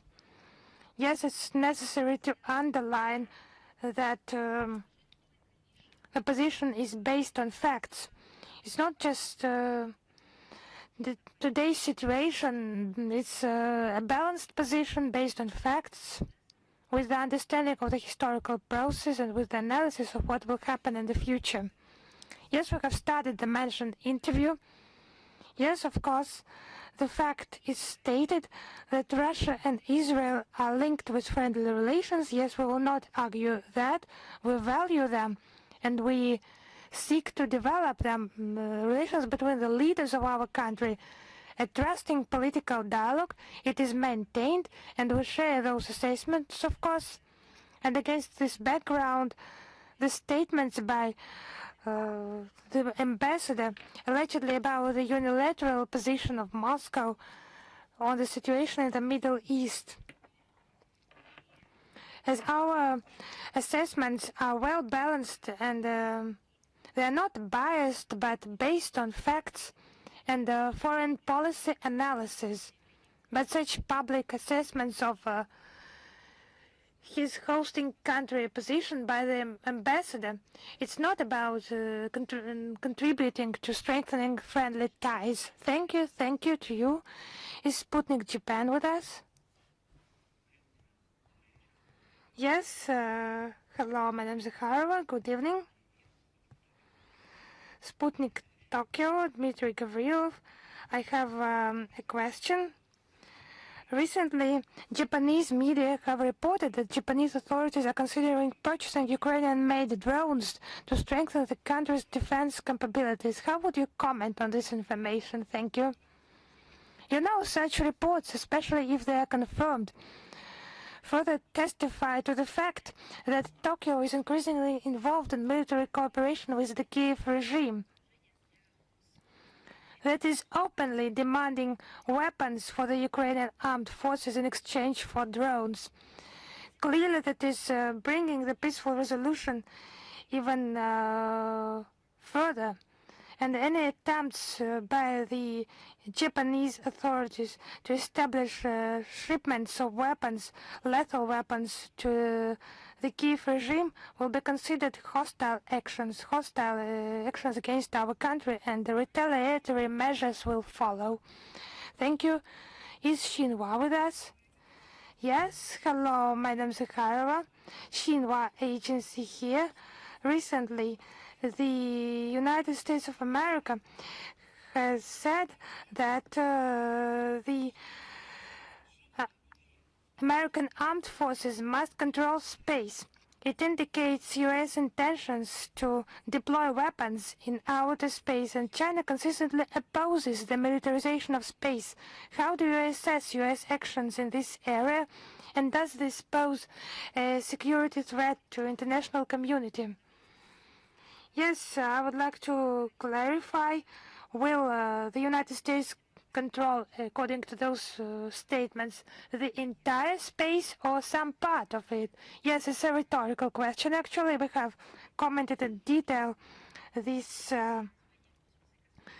U.S. statement on the 19th of March. They are becoming increasingly aggressive, and officials in Washington openly declare their intention to secure military dominance in near-Earth space. It's a rapidly deteriorating situation in space security, growing threat of space becoming an arena for armed confrontation.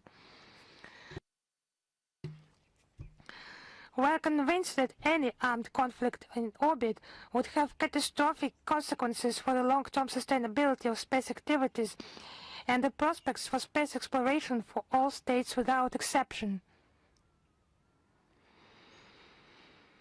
And at the same time, let us not just make some preliminary statements, but it will depend much on coordinated actions by the international community. Initiative to prevent arms race is very much in demand, and developing legally binding instruments and the Chinese-Russian draft treaty on the prevention of the placement of weapons in outer space and the threat or use of force against outer space objects. It could be a basis for that. We will continue constructive efforts to strengthen space security in close coordination with the People's Republic of China, among others. Thank you very much. Thank you. Is Reuters with us?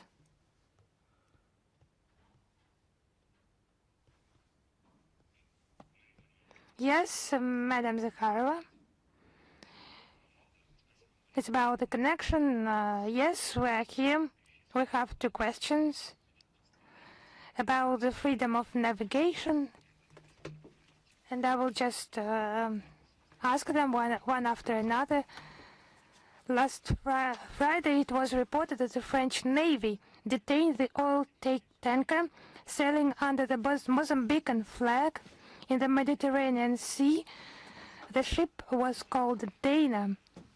How does the Russian Foreign Ministry assess such actions against merchant shipping? And quite recently, Nikolai Patrushev, in an interview with Kommersant, said that Russia could consider escorting ships, vessels, if additional threats appear posed by European states, could consider additional measures. Could you clarify what are those measures and how are they developed? So let me start replying from the beginning. Recently, we have repeatedly commented on such controversial actions by Western states. On the 23rd of March, we published a detailed and comprehensive statement by the Russian Foreign Ministry in that respect. We think that such actions are unacceptable, impermissible, and gross violation of the 1982 UN Convention on the Law of the Sea. We will use all the tools we have, legal tools, in order to ensure the respect for the principle of freedom of navigation. And those who intend to transform the Baltic Sea into, in brackets, internal water, a quotation for NATO and the EU, such measures will not go unanswered, and we will use all the available means. So we support the 1982 Convention, resist to neo-colonial dictatorship, and stand for the unification in order to protect the legitimate interests of maritime carriers. So we think it's unacceptable to turn the maritime space into a zone of confrontation, and actually to return to piracy, but at a new technological level. So why has the international community worked so hard on preserving the international regulation?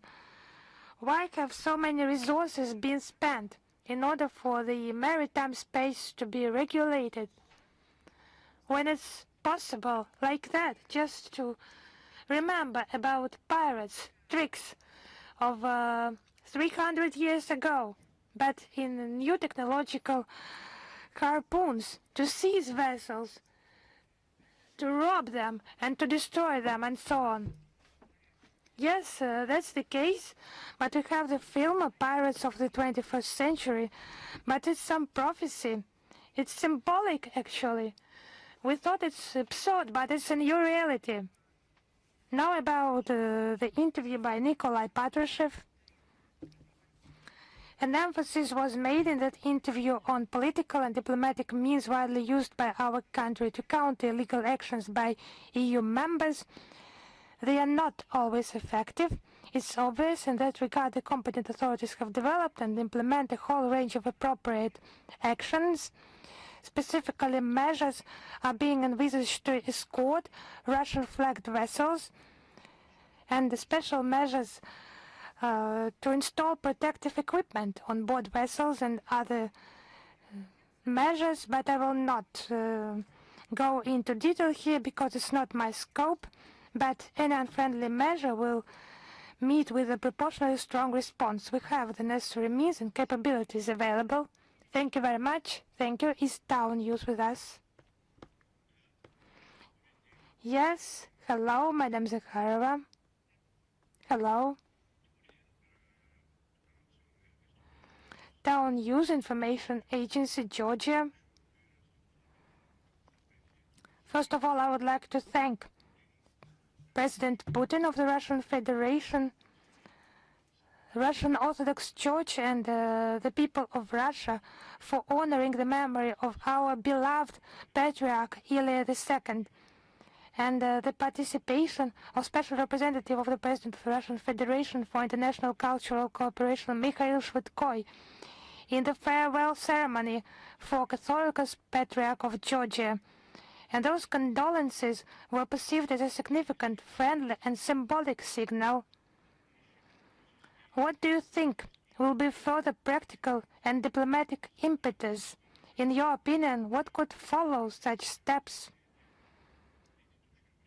And following up on your statement at the previous briefing that the ball is not in Russia's court, what actions on the part of Georgia could further this impetus? Actually, I would like to reply to your today question, and I have taken this homework from the previous briefing. Yes, it was actually a deep grief in Russia, the death of Patriarch. He was a true spiritual leader, and he protected traditional values and Orthodox unity. So he was respected in the entire Christian world. You have enumerated the steps by the Russian authorities in order to convey officially our condolences to the people of Georgia. Regarding relations with Georgia, our peoples, I would repeat once again, are bound by the closest historical ties. Despite well-known political differences on some issues, we encourage the development of bilateral cooperation. It appears that the Georgian side is also interested in constructive relations with Russia. Interaction with our country is one of the key factors behind the unprecedented growth of the Georgian economy. I would emphasize that our ties with Georgia are natural and not artificially imposed by someone. And we do not allow to impose such approach on us by the West or by anyone else. So it's about economic interaction and people-to-people contacts. Russia is a key trading partner for Georgia in 2025. Yes, as I have promised. I took that data from experts. The trade turnover grew by 6%, reaching $2.7 billion. Russia accounts for 2/3 of Georgia's wine exports, 90% of fruit, 40% of lemonades and mineral water. This demonstrates that our capacious market remains Georgia's priority, and CIS countries account for 70% of Georgia's exports, many times more than the EU's share. Why I compare with the EU? It testifies about the lack of a clear result from the Georgia-EU Free Trade Agreement signed in 2014. It's just propaganda. It remains only propaganda. No one in Brussels intended to open their market to Georgian goods. But 12 years went by. What was the obstacle? It was only about words. Now they just offer to the region's countries, just distracting them from the truth, just showing them some distractive objects, and actually nothing happens. And Russia is a key supplier of strategically important goods to Georgia, energy and grain. The decisions adopted by our leadership in 2023, it was very important to resume direct flights and a visa-free regime for Georgian citizens. Today, the air flights are conducted in more than 20 directions, connecting 3 Georgian and 11 Russian cities. The tourist flow increased to 1.6 million people. Every 4th tourist in the Republic in Georgia is from Russia, and it's about the development of Georgian tourism industry and increasing the number of pilgrimages to Georgia. Russians travel there not for exotic things, but to venerate Georgian holy sites.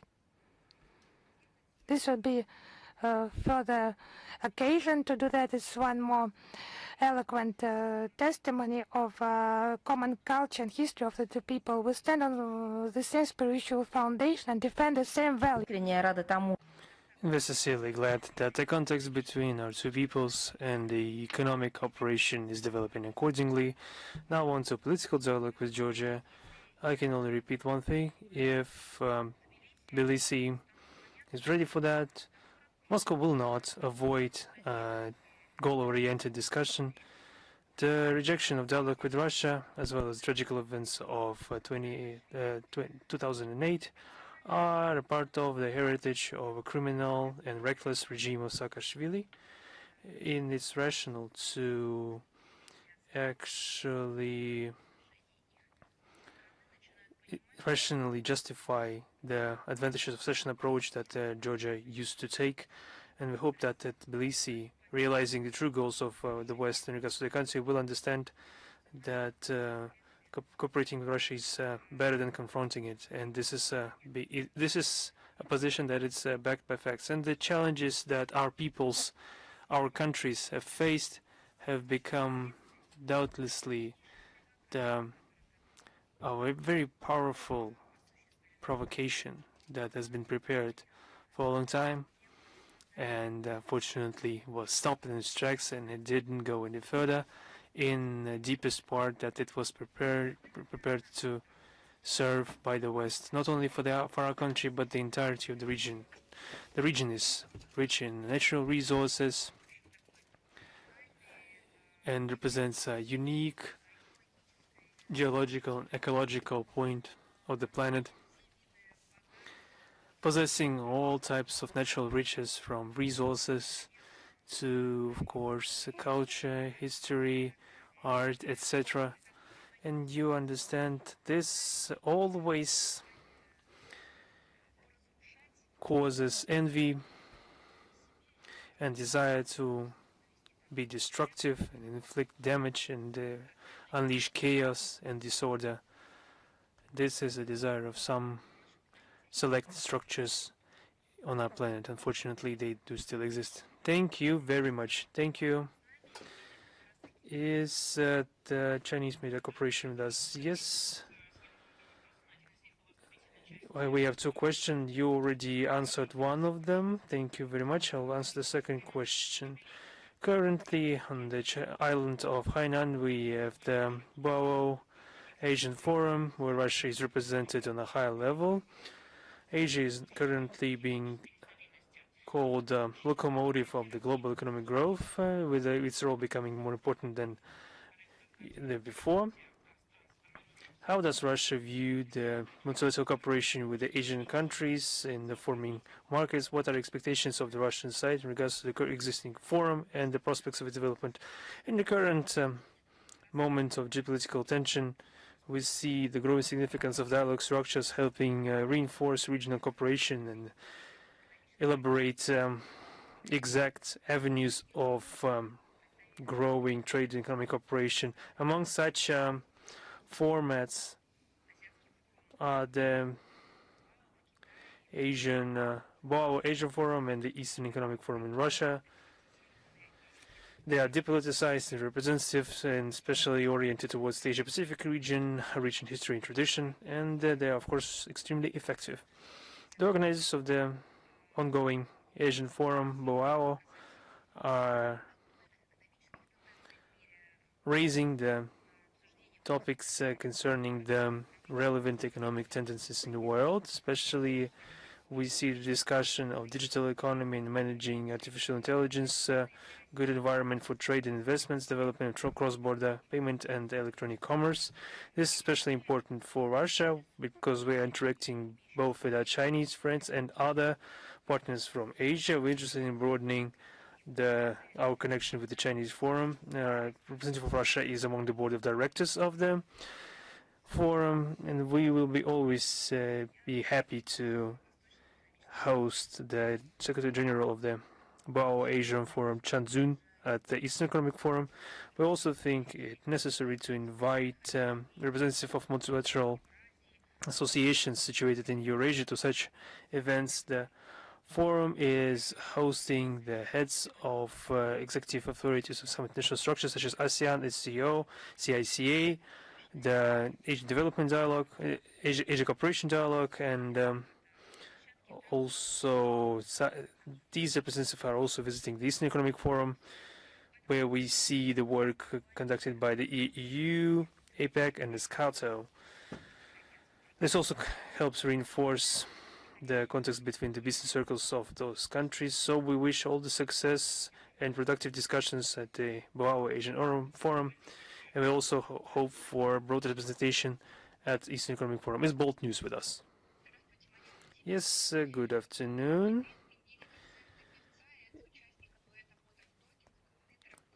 In Lithuania, there was a cancellation of a singer and an ex-participant of the modern talking duo, Dieter Bohlen. I finally got this question. I hoped for us to discuss this question during the briefing. Let's talk about Dieter Bohlen at the briefing. Yes. Also, they cancelled the performance of Croatian violin player Stepan Hauser because he dared to perform Kalinka. Why are the Baltic states the most frequent suspects when Russian language is Russian culture is cancelled? And it is just puzzling to see when we see different people who are performing Tchaikovsky, Mussorgsky, Rimsky-Korsakov, and other composers, and it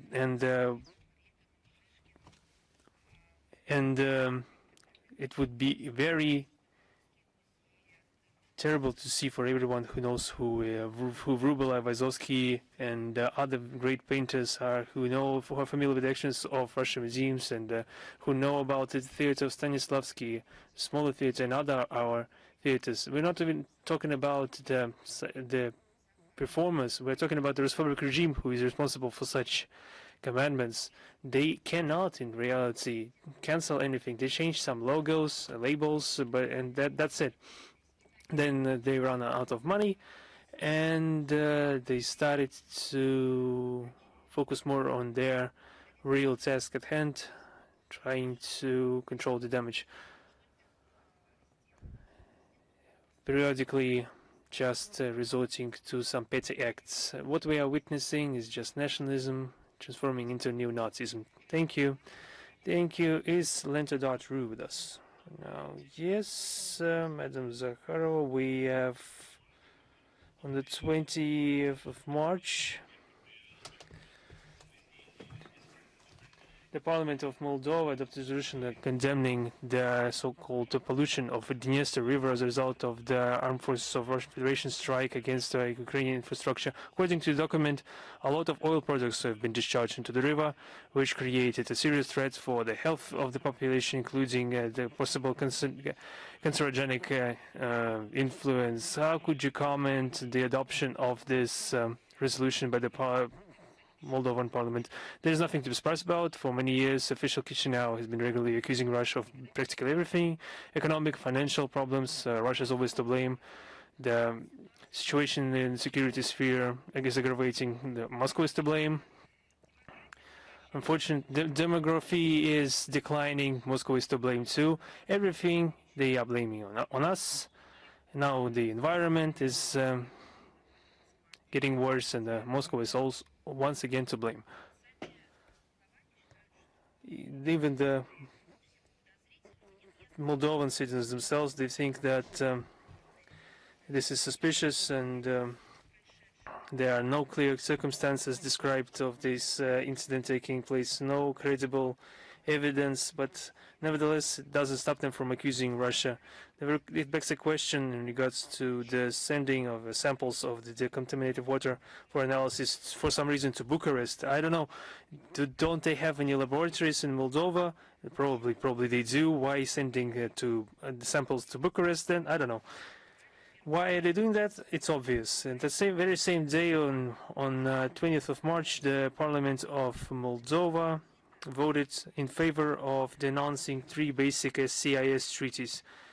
They just needed to mask this act by some other news story justifying the sudden denunciation of those documents. Another coincidence is a statement of Maria Zakharova, the President of Moldova, of March 23rd, regarding the feasibility of Moldova joining the so-called coalition of the willing. For Moldovans who are visiting Russia, who are working in Russia, who are witnessing good neighborly relations, how do you explain to them that suddenly you need to act against Russia, especially in that overt way, join something that, pardon my French, has clearly gotten stale, that has gone rotten. The worsening situation with the Dniester is another justification to justify their actions, having nothing to do with the well-being of the citizens. Exactly on the contrary, leading the situation becoming worse. Please, News.ru. Yes, we have 2 questions today. How does Moscow evaluate the risk of possible occupation or blockade of the Kharg Island by the United States, which is a key node of exports of Iranian oil? What consequences for regional stability, global energy prices, and interests of Russia would this scenario entail? The worsening of the situation in the Middle East has already, as you know, I'm convinced that you're familiar with the numbers, has led to the rupture of 20% of all global shipments of hydrocarbons and fuel. We already mentioned that at the previous briefing, due to the significant damage of more than 40 facilities of fuel energy infrastructure of the Persian Gulf countries and the practical blockade of the Hormuz Strait, the market daily is lacking 50 million barrels of oil and 4.5 million barrels of oil products. And according to the International Energy Agency, gas has increased in price by 85% in recent time and is currently trading around 600, 700 US dollars for 1 cubic meter. The Brent oil has increased in price by 54%, currently at level of $100 per barrel. Such significant and sudden growth in price of energy has led to the ramifications for the entirety of the manufacturing production chain. We also need to take into account the significant influence of the political events for the global prices. Against the backdrop of the significant growth in price hike of oil and gas, and due to the risk for the world economy, President Donald Trump has postponed his threat to damage Iranian energy system for 5 days. As we see, the prices have significantly decreased in the time, but then they have started raising back. We don't preclude any of the scenarios because we cannot really forecast any developments in the region and the reaction of markets. We call on the de-escalation. We also hear about the speculation about the so-called land operation in the Kharg Island, but hope this will not come to it because the results of the already accomplished facts are enough for us. And my second question: as a result of the standoff in the Middle East, the United States has to withdraw the personnel from the bases in the region. According to the media, recently the United States base was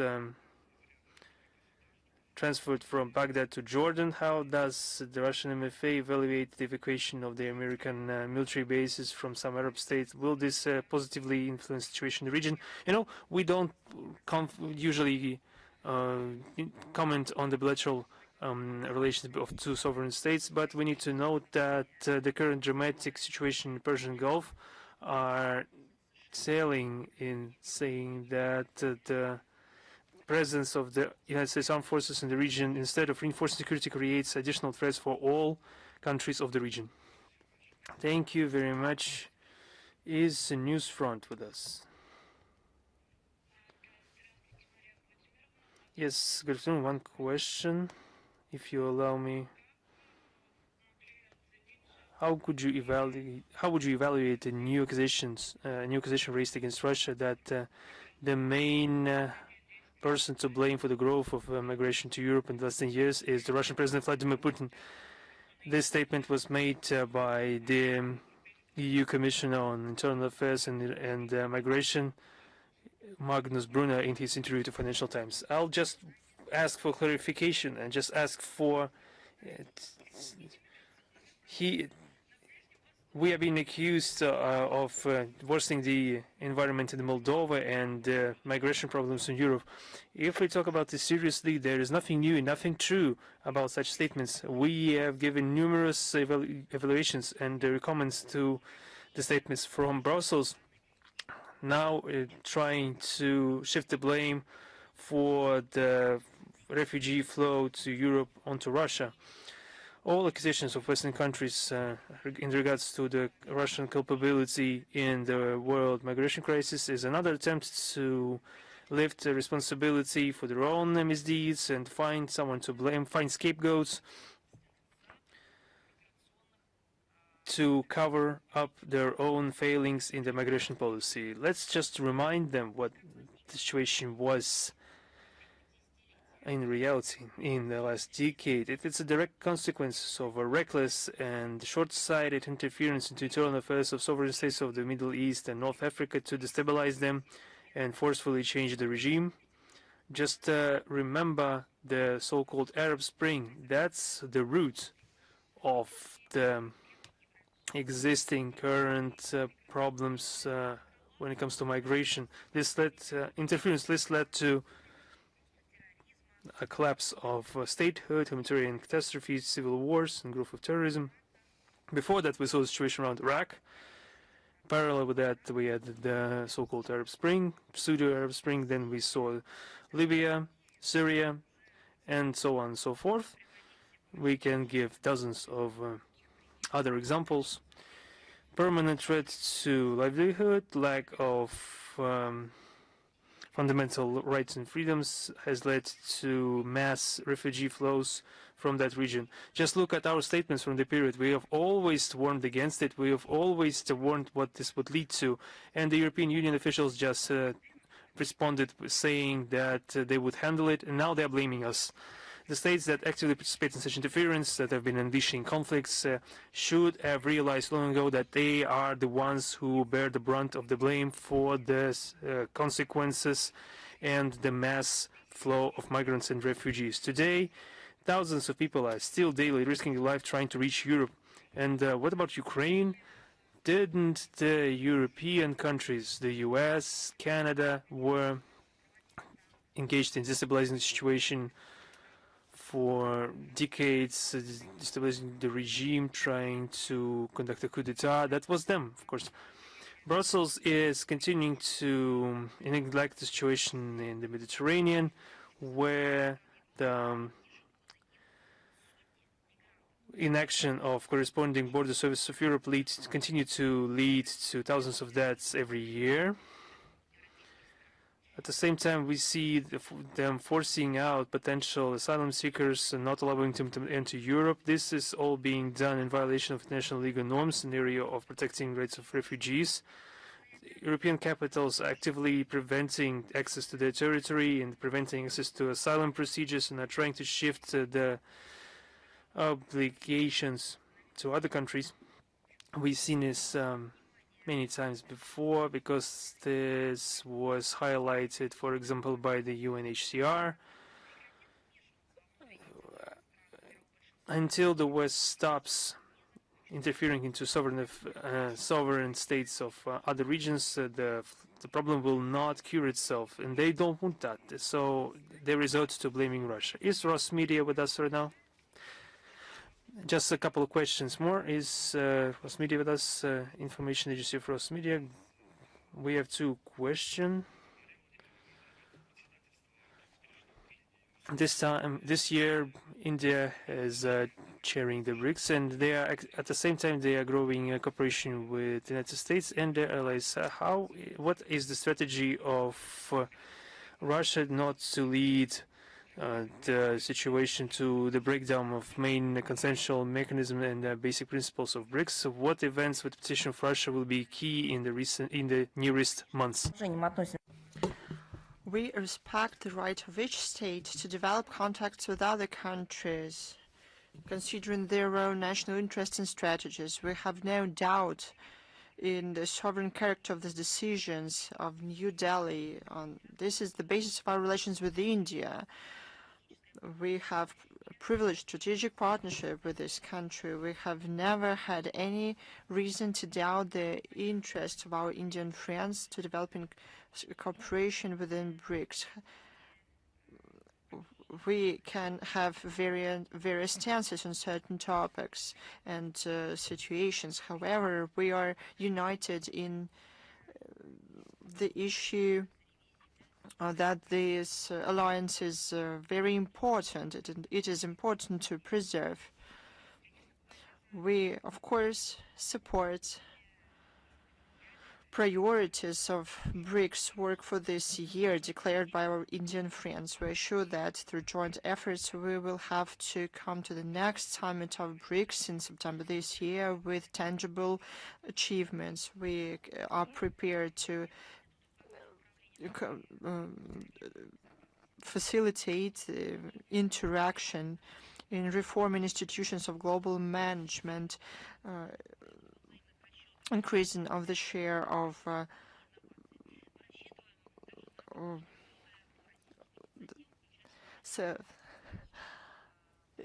settlements in national currencies and other topics. We expect to continue work on Russian initiatives, including the mechanisms of insurance platforms. One of the key events on the political track, besides the traditional meeting of the leaders, there